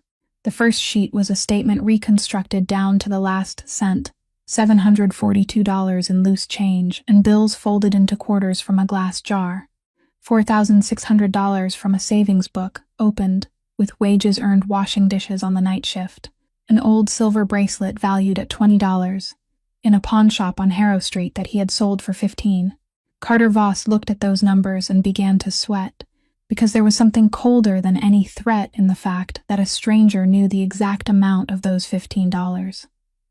The second sheet was a prepared employment contract, stamped by a seafood processing company in Alaska, assembly line worker position, 12-hour shifts, shared dormitory, term left blank, and the third sheet was an automatic payment authorization, under which, every month from his wages, a sum would flow into a trust account newly opened in Ashport, under the name of an unborn child he had never once asked about, flowing steadily until the stolen amount had been repaid with interest. And after that it would keep flowing, because as Ronan Kane explained in the voice of a man reading insurance terms, a debt to a glass jar can be paid, but a debt to a child is paid for life. Carter Voss stammered and asked what would happen if he refused, and Ronan Kane fully lifted his eyes to look at him for the first time, a look that lasted long enough for the man to remember exactly whom he was speaking to. Then he said that nothing would happen. You can go on living your life, except every bar, every restaurant, every hotel within 1,000 miles of here buys liquor, fish, and table linens from companies I can reach with one phone call, and you will have absolute freedom in a world where there is no place left willing to hire you. He signed all 3 papers with a hand shaking so badly that his signature came out crooked, and only after he had finished signing did Ronan Kane stand, adjust his cuff, and deliver the final sentence of the meeting in a voice that slowed down, each word set into place like paving stone, saying there is one more thing. She will never know about this conversation, not a letter, not a call, not one text message, and if you ever think of showing up in front of her one day to take credit. He did not finish the sentence. Some sentences don't need to be finished. They complete themselves inside the listener's imagination. And Carter Voss's imagination must have worked very well that night, because he boarded a flight to Anchorage that very weekend and never returned to the Northeast again. And in Ashport, on an ordinary Tuesday evening, Sadie Cole was folding Poppy's clothes when her phone vibrated with a bank notification. Dear customer, a trust account naming your child as beneficiary has just been activated and has received its first transfer. She read it 5 times, called customer service, and received only the answer that the account had been legally established through a trust office. The settler had requested anonymity. The customer could not close it, and only the child, upon turning 18, would have that right. Sadie sat down on the edge of the bed in the small apartment, looking at the bright screen in the dark, and did something she rarely allowed herself to do. She let 2 tears roll down without wiping them away, because she did not understand, she could not understand. All her life the world had only taken from her, and never had an unknown hand placed something into her child's hands without demanding it back. And she sat there for a very long time, holding the phone as if holding a question with no answer, not knowing that on the other side of the city, there was a man who had ordered everyone to stay silent, not out of humility, but because he understood something very few powerful men ever understand, that there are gifts that only keep their purity when the person receiving them never knows whom to thank. After the night the chip opened up those names, Ronan Kane tightened Ravenhill like a man tightening the bands around a barrel, and Sadie, along with Poppy by special order, was brought to stay permanently in the East Wing guest suite, a short stretch of hallway from Maeve's room, with the official reason being convenience in caring for the mistress of the house, while the real reason was understood by both adults involved without needing to be spoken. That evening, after Poppy had fallen sound asleep in the room, with a window overlooking the rose garden under the watch of the kindest old nanny in the mansion, Sadie sat reading beside Maeve as she had on most recent nights. Just before 11 o'clock, the entire house suddenly plunged into darkness. It wasn't the kind of brief power loss after which the generator would roar awake and take over according to procedure, a procedure Sadie had silently memorized during her first week. This darkness was complete and prolonged. 3 seconds, 5 seconds, 10 seconds, and the backup generator never woke. In that thick silence, Sadie could even hear the ticking hand of the grandfather clock downstairs in the foyer. She set the book down without a sound, and the old brain inside her, the brain she had tried to retire for 4 years, spoke in its familiar cold language, telling her that the generator of a mansion this size had a dual system. It didn't die by accident. It died because there was a hand involved. What she did not yet know was that this hand had been given a key that afternoon, when Wesley Dunn, the young logistic employee, had been approached in the staff cafeteria by a man in a gray suit who introduced himself as being from internal audit, sent by the family's legal office to review the system after the Pier Bridge attack, showed him an authorization letter with a red seal that looked real down to every fiber, and asked to borrow his access card for the technical area for 2 hours, along with a compliment that this report would note the cooperation of promising young employees. And Wesley, who had spent his whole life longing for someone to recognize him, had handed over the card with both hands. In the darkness of the East Wing bedroom, the only light was a thin streak of moonlight through the gap in the curtains, and within that power-cut silence, the first person in the entire mansion to react was not the security team, not Sadie, but the 64-year-old woman sitting in the wheelchair. 4 years without speech had traded Maeve Kane for ears as sharp as a mountain goat's, and she heard what busy ears did not hear, footsteps from the back staircase. She tapped twice, urgently, on the arm of the wheelchair to call Sadie, then her hands signed quickly in the moonlight. Someone is there. Backstairs, one person, wrong footsteps. Sadie leaned close and signed back to ask how they were wrong, and the old woman's answer chilled her spine with its precision, saying that household staff walking at night take short, slow steps because they're afraid of waking people. This person takes long, even steps and stops at every doorframe. Those are the steps of someone counting rooms. In the next 8 seconds, Sadie Cole did the things no manual could teach, the things only knights in nameless lands could teach. She did not choose close combat.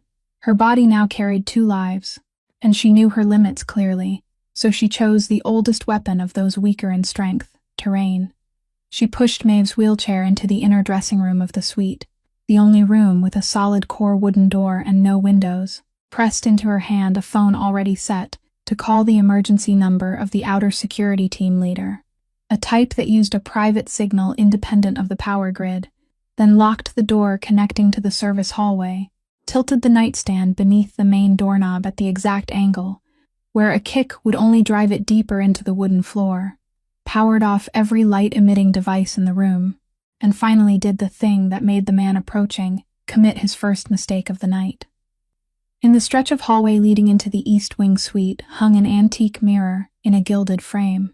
Sadie quietly cracked the door open and turned the mirror 15 degrees out of place, just enough that from the gap in her room door she could see the entire blind corner near the back staircase without showing her face. Then she took the small flashlight, she still kept tucked in her apron pocket out of a habit she couldn't break, placed it on top of the bookcase near the door, aimed it toward the corner, and waited. The footsteps drew closer, stopped at the corner exactly as Maeve had read them, and in the angled mirror, Sadie saw the dark shape press its back against the wall in a professional stance, waiting to hear movement. She counted her own breaths to 3, then reached over the top of the bookcase with the handle of a feather duster and clicked on the flashlight. The white beam stabbed straight into the corner, and the intruder, startled by the only source of light in the dead black house, reflexively turned and slipped behind the column, raising one arm to shield the angle of his face. But that very turn exposed him for one full second in the mirror he didn't know had been shifted. 1 second was more than enough for Sadie's eyes. He was wearing Ravenhill's own technical uniform, fingerless electrician's gloves on his hands, and in the beam of light his hands appeared pale, with long, clean fingers and not a single callus, the kind of hands that had never twisted a rusty screw in their life, but had certainly done things requiring a far colder kind of precision. Sadie drew back silently behind the door, slid the secondary latch into place, pressed her back against the wedged bookcase, one hand resting on her belly as if resting on a promise, while her ears registered the footsteps changing direction, not retreating but coming straight toward the East Wing suite now, faster, no longer bothering to hide. And then the door behind her shook violently under a shoulder slam heavy as a sledgehammer. The door withstood the first shove because of the cabinet bracing it, withstood the second because of the angle Sadie had calculated, but by the third, the wood around the hinges began to make death-rattle cracking sounds, and in that brief stretch of time, Sadie swept her eyes around the room one last time. She had already chosen her position, not in the middle of the room where size and strength decided victory, but tight against the wall beside the doorframe, the first blind spot of anyone rushing into a dark room, and in her hands was Maeve's ebony cane with the silver-capped handle, the only thing in the room with enough reach and enough hardness, gripped in both her hands in a horizontal guard, her body remembered better than her mind did. The door burst open. The dark shape lunged in with its own momentum, checked itself for 1/4 of a second before a pitch-black room it had not expected. And in that exact 1/4 of a second, as the man's right arm swung up with something thin and metallic glinting between those uncalloused fingers, Sadie struck the only blow of the entire night, one movement, neat as the sound of a bolt sliding home, the silver-capped end of the cane whipping diagonally down onto the wrist joint in motion. There was a choked cry, and the thin metal object, a small syringe, flew from his hand and rolled with a hollow rattle across the wooden floor beneath the cabinet like a dead insect. The man clutched his wrist and stepped back half a pace, and the second beat of the fight should have happened then, but it never did, because from the far end of the East Wing hallway came the sound of leather shoes pounding across the wooden floor with the speed of a storm, and the intruder's final mistake that night was turning his head to look. Ronan Kane had arrived home at the exact moment the entire mansion went dark, and he had cut through the darkness of his own house without needing a single beam of light, because there are buildings a man knows with his feet, not with his eyes. What happened in that stretch of hallway afterward unfolded so quickly that the memory of the bodyguards who arrived later preserved only a few broken pieces, their employer grabbing the intruder by the shoulder and spinning him around, an elbow, a knee, a joint lock twisting his shoulder until the man was face down on the rug, all of it folded into less time than one long breath, not one wasted motion. The silent and precise violence of a man who had grown up on night docks before he learned how to wear a suit.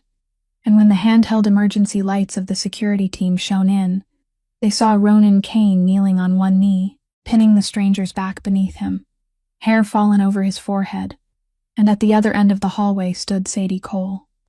Blocking the door of the dressing room where Maeve had taken shelter, the cane still held crosswise in both hands, the two people at opposite ends of the corridor, between them a solid core wooden door, and behind that door, the mother they were both guarding. The intruder was tied to a chair in the foyer with zip ties from the security team itself, and he sat there with his wrist swollen, his face smooth and anonymous like those who worked in nameless trades, showing no fear whatsoever.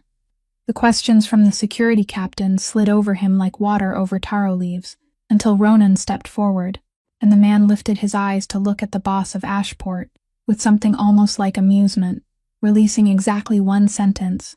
"You're playing on the wrong level, boy." Then his gaze slipped past Ronan's shoulder and found the woman in an apron, standing beside the wheelchair of the mistress, who had just been brought out, and his smile widened by one notch. He spoke loudly, clearly, deliberately for the whole foyer to hear, saying, "As for you, you should have stayed buried at Iron Tide, Kestrel." The name fell onto the stone foyer like a spent shell casing. The servants clustered at the foot of the stairs looked at one another. June Calloway went pale. Someone whispered, "What is Kestrel? Who is Kestrel?" And Sadie stood in the middle of all those eyes, her back straight, neither confirming nor denying, because she understood that the bound man had just carried out his second task, the task meant for the case in which the first task failed, which was to light the fuse and make her explode in broad daylight. Ronan Kane did not ask the Tide Man another question. He knew this kind of person. The man's payment included silence, and he would honor the contract all the way to a cell. Instead, Ronan walked slowly around the foyer, looking up at the dead cameras hanging on the walls, at the sensors that had gone blind, at the generator control panel that had been tampered with using an internal access card, then stopped in the center of the foyer and spoke, not loudly, but in that silence. Every word drove down like a nail, saying the walls of the Kane house cannot be broken from the outside, so if they fall, the one who broke them is someone I paid to build them. He took out his phone, called the family's chief financial officer at nearly 1 o'clock in the morning, and issued an order that made the person on the other end ask him to repeat it twice, freeze every account belonging to every company, every fund, every individual paid within the Kane system from this moment on. Every expense over $1,000 must go through my wet signature, including my own accounts. Yes, you heard correctly, including mine. Every rat has to eat, and I want to see which one panics, first looking for a way out of the grain store. And in that moment, from the staff hallway, a thin body staggered out beneath the emergency lights, face deathly white, both hands clutching an access card as if holding a burning coal. Wesley Dunn collapsed to his knees in the middle of the foyer before his employer and the entire mansion, his voice breaking into pieces, saying, "My card, it was my card." The man in the suit said he was an auditor from the legal office. He had papers. He had a seal, I thought. I only. And then he abandoned every excuse, bowed his head, and spoke the barest truth of his life in the voice of someone skinning himself alive, saying, "I just wanted to be taken seriously." It sounds pathetic because it is pathetic. Colonel Hollis Grant arrived at Ravenhill at noon the next day, following the first call Sadie had made in 4 years to a number she had sworn she would only use when every wall had already fallen, and his appearance in the mansion's main foyer was like a fragment of another world dropping into place. A man past 60, with close-cropped steel-colored hair, a back straight as a carpenter's ruler, and civilian clothes that could not hide 4 decades of military life. He stepped past the servants clustered together, whispering since the night before about the name Kestrel, past the curious measuring eyes, past even Ronan Kane standing at the foot of the stairs waiting for him, to whom he gave only a single proper nod, because his eyes had already found the person he had come to find, the maid standing beside the wheelchair at the end of the foyer, her hair tied low, her apron still marked with the dust of a sleepless night. Hollis Grant stopped 3 paces in front of Sadie, at the exact regulation distance, and in the stone foyer filled with people holding their breath for an interrogation. He did not say a single word. He brought his heels together, pulled his already straight spine even straighter, and raised his right hand to his brow in a slow military salute, complete, solemn, so dignified that the very air around it seemed forced to stand still. The salute of a colonel given to a woman in an apron, lasting 3 seconds, 5 seconds, and in those 3 seconds, 5 seconds, the servants of Ravenhill understood more than every file in the world could have told them. June Calloway lifted a hand to her chest. Someone let out a very soft breath, and Sadie Merrick, after one stunned moment, straightened and returned that salute with her own right hand, precise down to every degree, and her eyes, the eyes that had watched her own funeral from behind an iron fence, were for the first time in 4 years looked upon by a piece of the old world, and called by the right name without a mouth needing to open. The conversation that followed took place in the West Wing study behind closed doors, with only 4 people, and Grant did not bring good news. He placed a single printed sheet on the desk, and spoke in the voice of a man who had delivered too much terrible news in his life to bother circling around it, saying that 3 days ago, your witness protection file was accessed from a point that does not belong to procedure.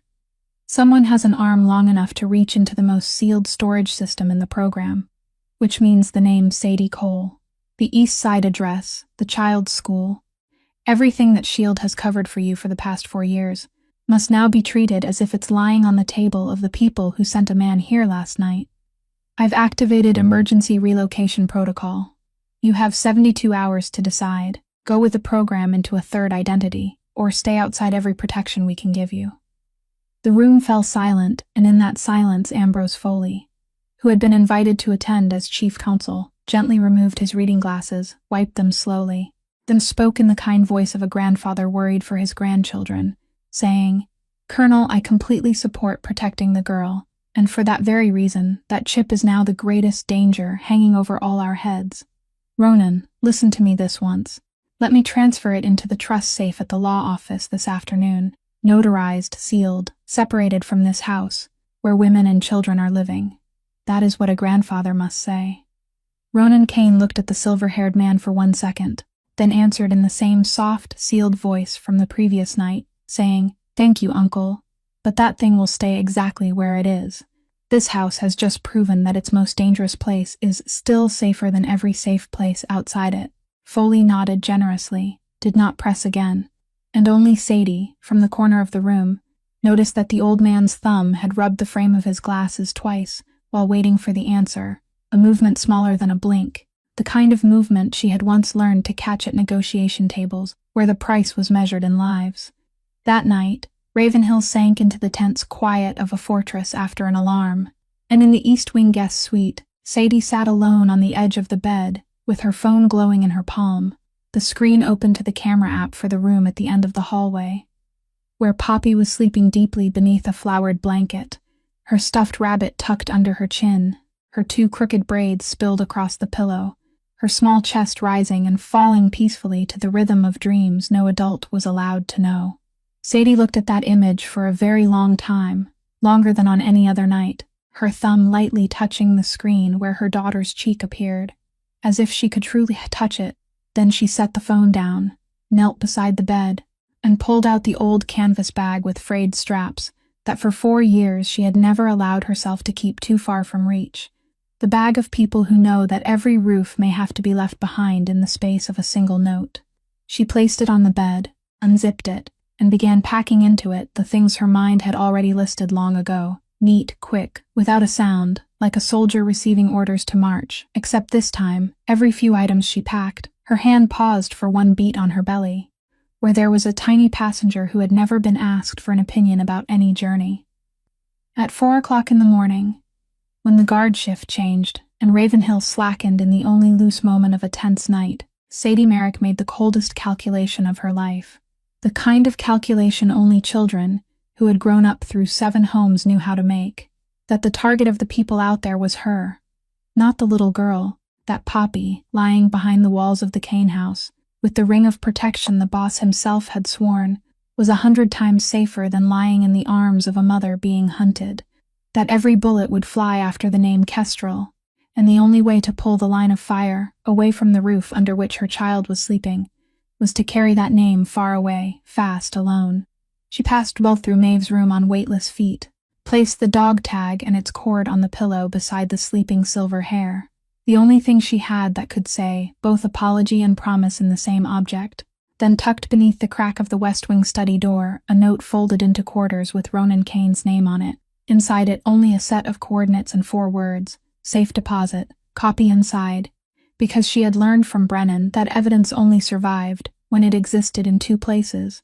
And finally, she stopped longest before the last door at the end of the East Wing hall, pressing her palm against the wood where, on the other side, her daughter was breathing evenly beneath the flowered blanket, not opening the door, because she knew she wouldn't be able to leave if she saw those crooked braids, only standing there for 1 full minute, her lips moving around a sentence the hallway air alone was allowed to hear.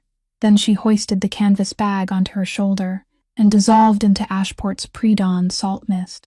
The first person to discover it was not the security team with the newly restored cameras, but the woman with the sharpest ears in the mansion. Maeve Kane woke at 5 minutes to 5 because her hand touched something cold and metallic on the pillow, and she sat upright in the darkness, clutching the dog tag, understanding instantly with the intuition of someone who had once received terrible news before dawn. She wheeled herself to the table, snatched up the phone, and did what she had not done in 4 years. She called her younger son's number. Ronan Kane had been awake all night in the study, with the note of coordinates he had just picked up from beneath the door still in his hand, and when the phone screen lit up with the name Mother, a name that had never called him once since this phone had existed, his heart dropped a beat before he could even answer. He pressed the phone to his ear and heard not a voice, but breathing, quick, trembling, held tight, the breathing of a person forcing everything she wanted to scream into 2 lungs that no longer had an exit. And then through that breathing came a series of dry, small, even sounds, the sound of fingernails tapping against the phone speaker, 3 long taps, a pause, short and long beats following one another in a pattern that took Ronan Kane 2 full seconds to recognize from the deepest part of memory, the code game his brother had once tapped on the bunk bed frame. On nights when the 2 boys stayed awake in secret, the Morse signal chart Brennan had taught throughout the house, as if teaching a harmless game, and only his younger brother had pretended not to care enough to remember. But the body remembered, the body always remembered, and Ronan's lips moved as he translated each tapped rhythm from his silent mother. Home, home, home, come home. He understood everything in a flash, the note on the desk, the dog tag on the pillow. The woman in the apron already vanished into the mist. He spoke into the phone, his voice roughened, saying, "I understand, Mother. I'm going to bring her home." Then he ran down to the garage, pushed aside both driver and bodyguard, took the wheel of the first car that had keys, and as the car tore through streets still heavy with sleep, his mind turned through possibilities like pages in a file. Interstate bus station, too exposed, train station, too slow, ferry terminal, too crowded. She was a soldier, and soldiers didn't run by civilian roads. And then he remembered the story told in the conference room, about a woman who for 4 years had placed flowers 1 row away from 2 headstones, and his hands turned the wheel north before reason had time to approve it. The Northern Military Cemetery opened its gates at 6 o'clock, and in the first light of day filtering through the mist, among rows of white stones standing straight as an eternal formation, there was a small figure standing motionless in the eastern section, the canvas bag at her feet, and Ronan Kane walked in from the gate, slowing, then stopping completely at a respectful distance behind her, because he had seen the 2 headstones before her, the name D. Merrick carved on the first, and on the second, S. Merrick, the woman standing before her own grave, one hand resting on her belly, and he heard the second half of the words she was speaking to the stone, saying, I'm sorry, Daniel. I'm sorry I dared to trust one more time and trusted the wrong man. I'm sorry my child almost had to grow up the way I did, without a father, without a home, with only departures. I was going to disappear again, you know. I've always been best at that. But I've been standing here all this time and I can't make my feet move, because this time I don't want to be good at it anymore. The mist held still. Then Sadie's voice changed, still with her back turned, not startled at all, because her ears had caught the sound of footsteps on gravel from 30 meters away. And she asked, as if speaking to the 2 headstones, "Do you know how to be a father, Ronan Kane?" The man standing among the rows of soldiers' graves stayed silent for a very long time, longer than any silence he had ever allowed himself, then answered with the first bare honesty of an entire armored life, saying, "No, my father only taught me how to be a king." He stepped up beside her, looked at the 2 headstones for a while as if greeting 2 soldiers, then turned to her and said the rest in the low voice that had once delivered sentences that made an entire city tremble. Except this time it sentenced no one. It accepted a sentence upon himself, saying, "But I know how to learn. I'm learning my mother's language 20 years late. I'm learning how to be the brother of a hero 4 years late. It isn't too late to learn one more thing, and you listen carefully now. This child was abandoned by one man before it was even born. I won't allow it to be abandoned by the whole world a second time. Come home." That is not a request. Ronan Kane's financial freeze worked exactly like a dredging net dropped to the bottom of the bay. 3 days after the blackout, The chief financial officer reported 27 transactions stopped at the point of wet signature. 26 of them were ordinary operating expenses from ordinary people, but the 27th was a chain of urgent transfer orders linked together like train cars, pulling from the security reserve fund through 3 front service companies into a personal account newly opened at an out-of-state bank, totaling just under $500,000. The authorization code used to sign the order belonged to the highest level of the security division, and only one hand in the entire system had been issued that code. The rat had panicked and gone looking for a way out of the grain store, exactly as Ronan had predicted, only it had run half a day earlier than he expected. When Ronan's team burst into the row of rooms behind the garage, the place had been wiped clean, filing cabinets hanging open, hard drives removed, the ashtray still warm, and almost at the same moment, the gate team's radio crackled with a frantic report that Mr. Marsh had just breached the secure holding area, forced young Dunn into a company vehicle at gunpoint, and slammed through the secondary gate. June Calloway, who happened to be standing in the foyer and heard it, felt her heart clench in front of everyone, because she knew Wesley was pending review, and no one took a witness's statement by driving him out of the house at dusk. The company car's tracker went dead at the turn down toward the old harbor, but Ronan Kane didn't need a tracker. He stood before the bay map in the study for exactly 10 seconds, his finger tracing past the airport with too many cameras, past the interstate with too many way stations, then stopping on the small dot to the south, where Marlow Point Private Marina lay hidden behind the cold storage warehouses. The marina Gideon Marsh himself had advised the family to purchase 6 years earlier, on the grounds of keeping an uncontrolled exit route in reserve, and while putting on his coat, Ronan said only one sentence to the bodyguard captain: "The fox always runs back to the den it dug for itself." The car tore south as evening collapsed quickly around them, salt mist rising thicker from the bay with every mile, and when the high floodlights of Marlow Point appeared blurred like drowned moons, they saw, at the farthest dock, a motor yacht idling with its engine running, its navigation lights dark, and 2 figures moving across the wet wooden planks. The figure in front carried 2 waterproof suitcases, taking long, hurried strides. The figure behind staggered, dragged along by an arm twisted behind his back. Gideon Marsh was no longer the composed steward of the house, his hair whipped upright in the salt wind, and he was pulling Wesley Dunn along like a trembling human shield, the last calculation of a professional, that Kane's people would not dare use force while there was still an innocent body between them. The chase along the dock unfolded in the blurred light of mist, and 3 sounds running after one another, shoes pounding on wooden planks, the yacht engine growling as it held its revs, and breathing, fast broken, white in the cold air. The bodyguard team fanned out to both sides under short commands, blocking access to the side docks, forcing Gideon's path into a single wooden corridor that narrowed with every step, and Ronan Kane walked straight down the middle of that corridor, not running, his long strides even as the rising tide, the distance 20 meters, 15-10, until Gideon Marsh ran out of planks to retreat across. Behind him was the rocking bow of the yacht, and beneath his feet was bay water black as oil. He shoved Wesley forward, sending the young man sprawling across the slick boards, and in the instant the shield left his hand, 2 bodyguards from the left flank surged in and pulled the young employee out of his reach, leaving only 2 men and a stretch of mist at the head of the dock. "You're out of road, Marsh," Ronan said, his breath white in the cold, but his voice not shifting by even 1 note. "Those 2 suitcases of money can't buy you a berth anywhere on this East Coast anymore, and your name is on 4 signatures inside the chip.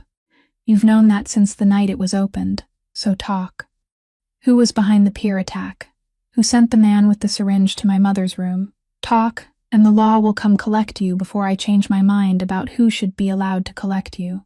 And Gideon Marsh, backed against the final railing of his life, soaked with mist, breathing like a torn bellows, did the thing veteran losers always do. He laughed. His rough smoker's laugh broke apart in the fog like rotting planks snapping, and he laughed until tears ran from his eyes, then lifted his head to look at his former employer, with the eyes of a gambler, placing his last coin, and said, "The law. You're going to threaten me with the law, boy. You still don't understand a thing. Those 4 signatures are mine, yes. The money passed through my hands, yes. But that maze hiding it is something I could never draw. My mind is only good enough to guard gates. Go home and ask who taught me how to hide money. Ask the man who has spent 40 years pouring tea in your family library. The man who drafted your grandfather's will, read the eulogy at your father's funeral, and held you in his arms on the day you were born. The name was not spoken, but it did not need to be spoken. It fell into the black water between the two men and sank there like an anchor, dragging all the blood from Ronan Kane's face with it. And in the salt mist of Marlowe Point that night, the bodyguard standing 10 meters away would later say they saw their employer stand motionless so long that the mist gathered into droplets on the shoulders of his coat, like a man who had just discovered the house he had lived in all his life had been built over the mouth of a well. The library of Ravenhill was still lit by its familiar lamp when Ronan Kane returned from Marlowe Point close to midnight. Gideon Marsh had been handed over to the federal agents Colonel Grant had called in, along with the 2 suitcases of money still sealed, and in the doorway of the library, between leather-bound shelves rising all the way to the ceiling, and the smell of old paper mixed with cedarwood, Ambrose Foley was sitting in the armchair he had occupied for 40 years, beside the low-burning fireplace, with a silver tea set on the low table.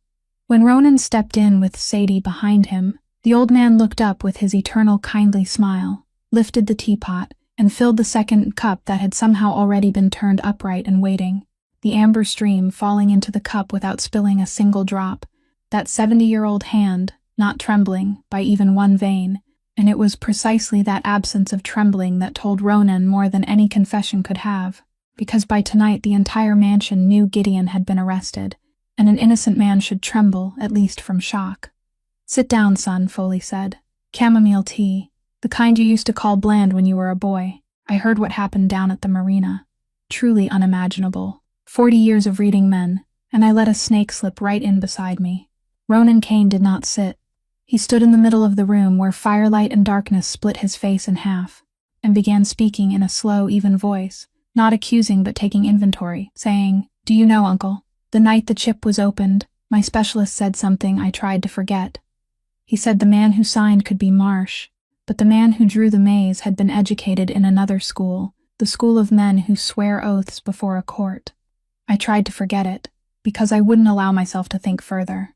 Then you asked to keep the chip. The first time that very night, the second time in front of Colonel Grant. Twice, Uncle. An uninvolved man worries about evidence once and then lets it go. Only the man losing sleep over it asks a second time. And tonight, on the dock, Marsh sent me home to ask the man who has spent 40 years pouring tea in this library." A log cracked softly in the fireplace. Foley set the teapot down, removed his reading glasses and folded them, and when he lifted his head, the kindly layer had been taken off and set aside as neatly as a coat worn for many years. Beneath it was a face exhausted, clear-eyed, and so flatly calm it was chilling. He said, his voice still gentle as if reading a will, "You are more like your grandfather than your father. The same habit of counting every piece of evidence before knocking on the door. Fine, then let us not waste words. Yes, that maze was mine. Marsh was only the gate, greedy and stupid just enough to be useful. As for Brennan, Foley stopped for one beat, and this was the only time that night his voice changed, dropping lower, almost with real regret. That boy was too good for his own safety. He traced the money from a scrap of shipping receipt. Right before he deployed, he sat right there in that chair. Do you know what he said? He said, "Uncle Ambrose, I've found a few things wrong in the family fund books. When I come home on leave, I'll sit down with you and look them over." He trusted me right down to that last sentence, and I couldn't let that meeting happen. The money the contractors paid for that extraction route was enough to bury every trace of how I had been hollowing out this fund for 30 years. One arrow, 2 targets. I simply didn't calculate that he would be so good at saving people that night, and I certainly didn't calculate the day a maid carrying his code would walk through this gate. The room fell silent after the confession, a silence thick and heavy as water at the bottom of the bay, and in that silence Ronan Kane took one step toward the armchair, then another. His hands hung at his sides, but his knuckles had turned white, and everyone in the room saw it. That moment when all the rules of civilization thinned, until they were no more than cigarette paper. This man had more than enough reason, more than enough strength, and more than enough complicit silence from 4 walls of books to end everything right here, for the debt owed to his brother, for the 4 years of his mother's silence. And Ambrose Foley sat still in the chair watching him approach, not dodging, like an old spider that had already spun the final web of its life, a web meant to catch the anger of the nephew he had raised. Then a hand settled on Ronan's arm. Sadie had come to stand beside him without anyone noticing, not pulling, not holding him back, only placing her hand there like a small weight set on one side of a tilting scale, and she said, loud enough for all three of them to hear, "Your brother died so 6 people could live. He traded his life for life. Don't let this man trade his death for your soul. Don't let him turn you into something like him." Ronan Kane stood motionless for 3 more breaths, then the whole room heard his 4th breath lengthen and slow. The color returned to his knuckles. He stepped back, adjusted the button of his jacket, as if sliding a sword into its sheath, and pronounced his sentence in the steady voice that had returned to him. "Killing you is a matter of 3 seconds, Ambrose Foley. And in those 3 seconds you would get to die as some pitiful mystery of this family. No, you will live. You will go to federal court with the complete file that your own hands taught me how to read. You will sit for 20 years in a cell, and every morning you wake inside it, you will have an entire long day to remember that what defeated you was not the police, not a rival, but a single mother living on an hourly wage. That is my sentence. The rest belongs to the judge." He took out his phone and called Colonel Grant with only 4 words. "Come to the library. There's more." And while they waited for the sound of the agent's shoes to rise in the hallway, Ronan Kane completed the final act of the longest night of his life. He took from the safe a copy of the evidence about the staged attack on the pier bridge, the photographs of the fake red wolf crests, the transfer orders paying the hired impersonators, placed them in an unsealed envelope, wrote on it an address in the West Harbor district, where the Doyle family had its headquarters, and instructed the courier to deliver it directly by hand with exactly 1 sentence. "I do not owe you an apology. I owe you the truth. The man who wanted our 2 houses to bleed each other dry is behind bars tonight. This war is canceled." And so, with 1 envelope and 1 sentence, the gang war the mastermind had worked so hard to ignite died on the very night before it had a chance to be born. In the days that followed, Ashport watched one of the largest cases in state history open in absolute silence. No press conference, no sirens, only 2 dark government vehicles leaving Ravenhill at daybreak, with a silver-haired old man still wearing his tweed coat and a former head of security inside. Then sealed boxes leaving the law office on Whitmore Street one after another, offshore accounts being frozen in turn by federal court order, and an indictment as thick as a novel approved by the grand jury, with charges that, even standing alone, could have swallowed the rest of the 2 masterminds' lives. Colonel Grant called Sadie to confirm it in exactly 1 soldier's sentence, saying the chain of evidence is closed. "The chip is safe inside the justice system, Kestrel. Your final mission is complete." But the most important thing that happened at Ravenhill after the storm did not appear in any file. It lived in things so small that an outsider walking in would not have noticed them, like the large board that appeared on the kitchen wall right beside the duty roster, printed with hands showing the most basic signs. "Good morning, thank you, what do you need, how can I help?" Along with a line written in red ink at the top by June Calloway herself, that from now on, no one in this house is allowed not to understand the mistress, like the Tuesday and Friday afternoons, when a retired old teacher from the county school for the deaf was invited to the staff dining room, and the person sitting in the front row, back straight, hand raised as she practiced each sign awkwardly, and was corrected without mercy, was the head housekeeper who had ruled this mansion for 15 years with iron discipline.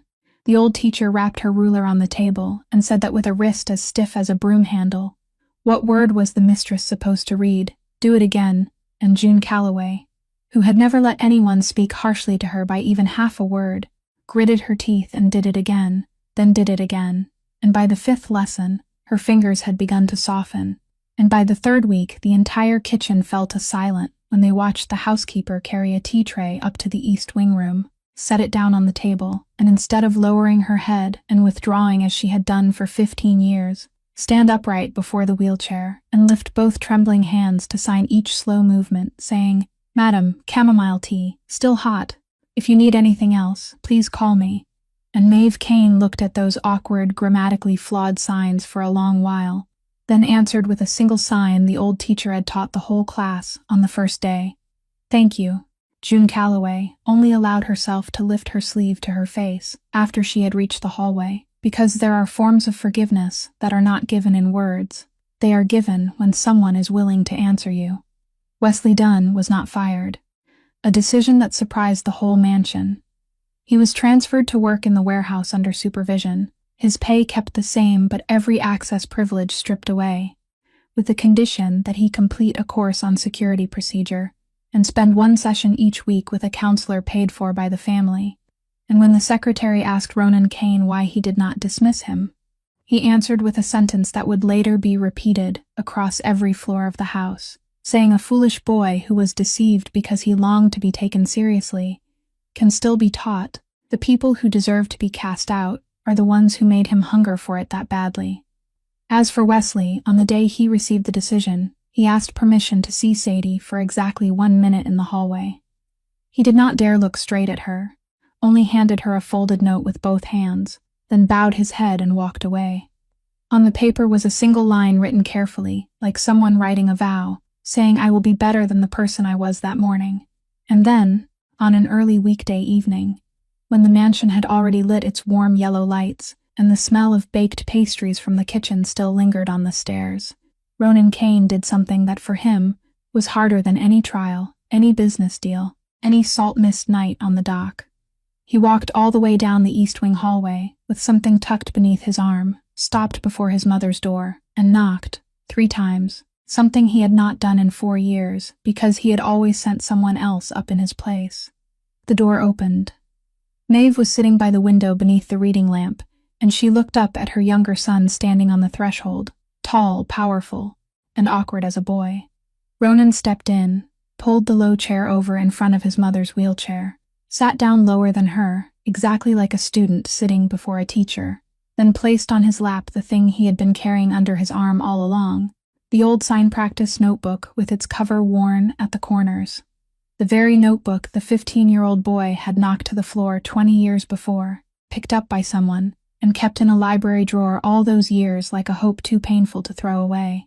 He opened the first page, lifted his eyes to his mother's, drew in a breath, and asked in a voice all of Ashport had never heard, not the voice of a boss, not the menu-reading voice, or the voice that pronounced sentences, but the voice of a son 20 years late. "Can you teach me, Mother?"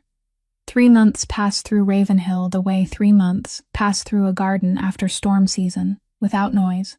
Only quiet green shoots rising in places people had thought the soil was dead. Every Monday and Thursday morning, a female speech therapist from St. Anselm Hospital came to work with Maeve Kane in the sun-filled room of the East Wing, and that work looked nothing like a miracle. It looked like a patient construction site, 20-minute breathing exercises, sessions of vibrating the vocal cords before a mirror, when sometimes an entire lesson yielded only one hoarse, clouded sound, days of failure when the old woman pressed her lips together and turned her face toward the window, and the therapist had to gently gather her tools and promise to return next time, because a human voice, after being locked away by grief for 4 years, does not come back through the front door. It returns 1 brick at a time, 1 word a week, some weeks no words at all, and it was that slow, scraping struggle that made every word won back precious as pure gold.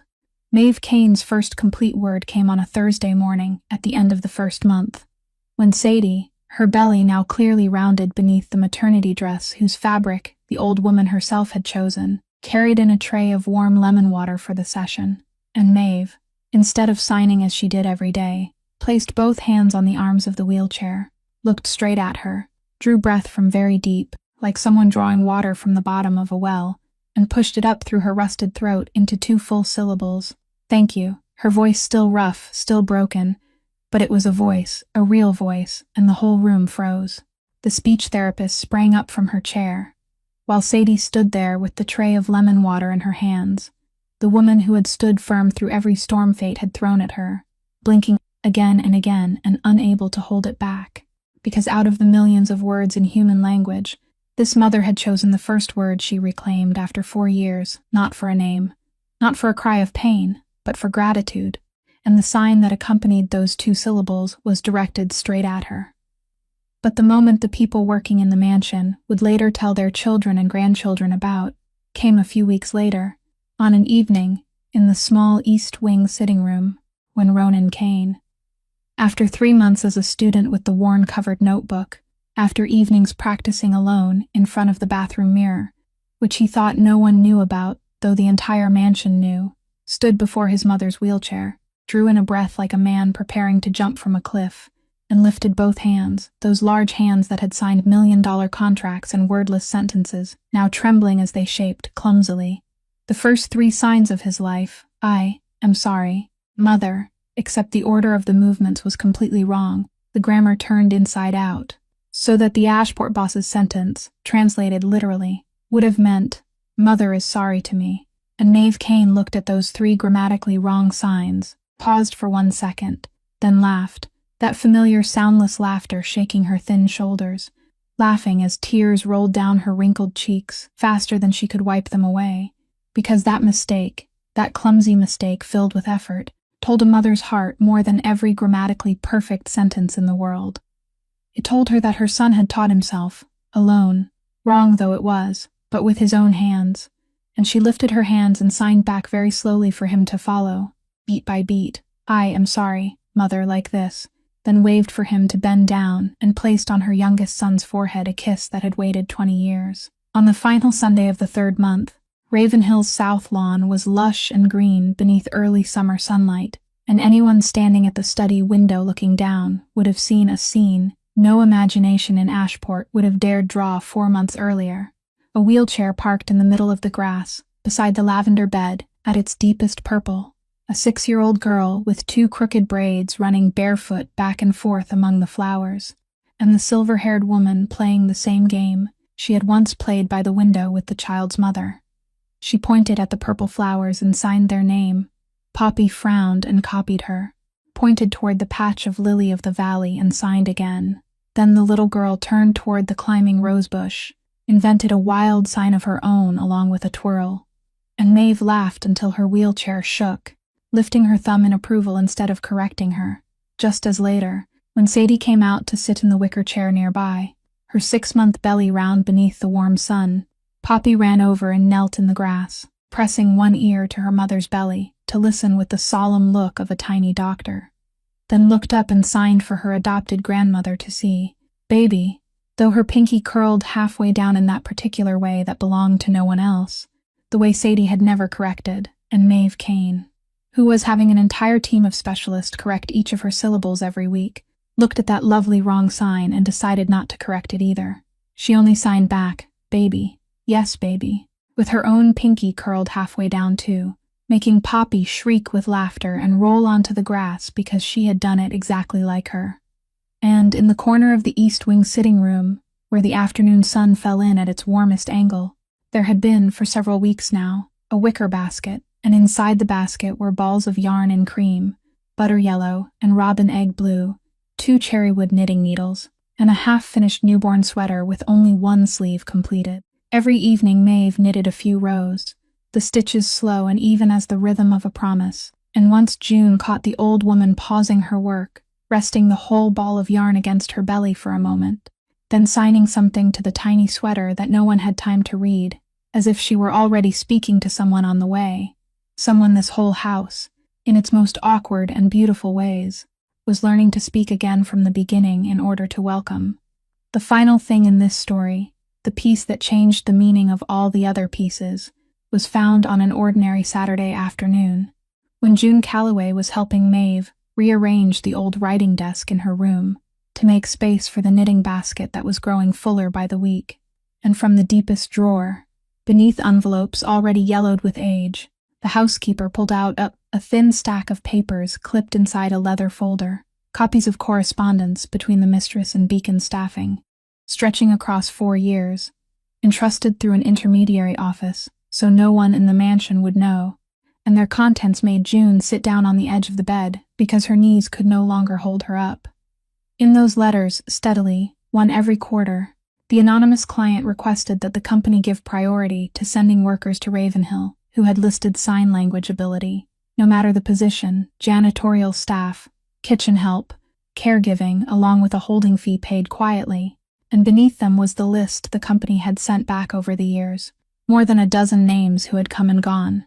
some lasting 3 days, some 1 week, all of them leaving with the same reason noted coldly, that the mistress was difficult, because they knew a few textbook signs, but none of them could read the strange chains of signs the old woman patiently tried with each one, until the final name on the list, flagged as a priority by the company, because of the sign language ability declared in her file, Sadie Cole.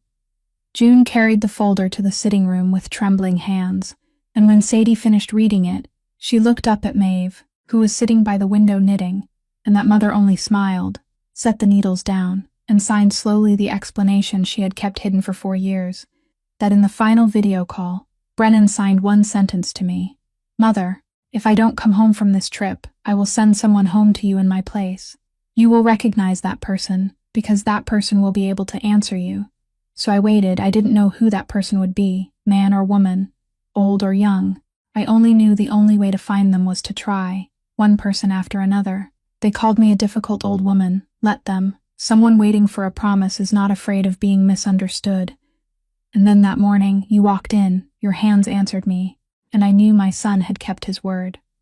The cruel joke in the kitchen, the game of pushing the temporary girl into the difficult mistress's room for amusement before lunch, turned out to be nothing more than the hand of fate borrowing human smallness to finish the promise of a dead man.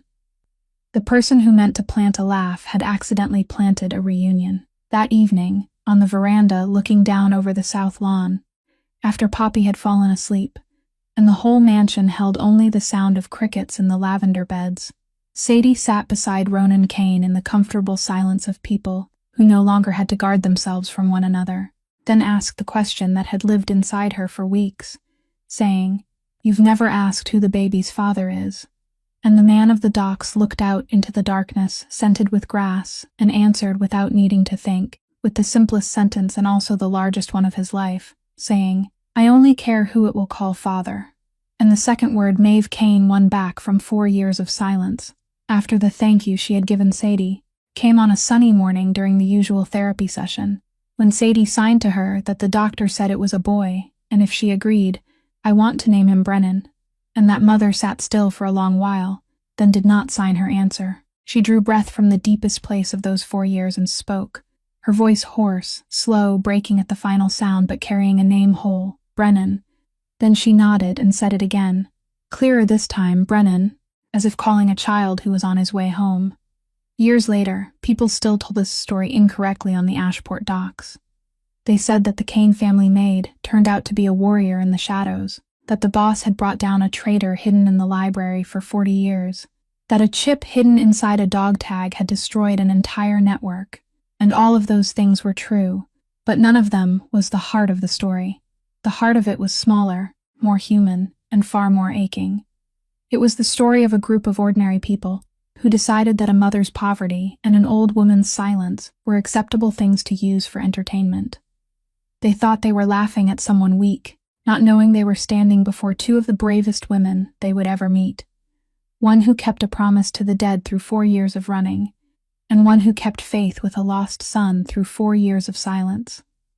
If this story leaves anything behind, perhaps it is this: never measure a person by their wages or by the volume of their voice, because some people have not lost their voice, they simply have not yet met anyone worth speaking to, and a promise, if it is heavy enough, will always find the hands it needs to come home, while kindness, even something as small as stopping for 3 seconds to look at the hands of someone who cannot speak, can sometimes be the door that opens an entire new life, for someone else and for yourself. Thank you for listening to today's story all the way to the end. If quiet people like Sadie and Maeve have touched your heart, please subscribe to the channel, like, and share the video so we can bring you more compelling stories every day. And how do you feel about this story? Which moment moved you the most? Please write it in the comments. We truly look forward to hearing the feelings from deep within your heart. We wish everyone watching this video abundant health, a joyful life, and peace in every day. Goodbye, and see you again in the next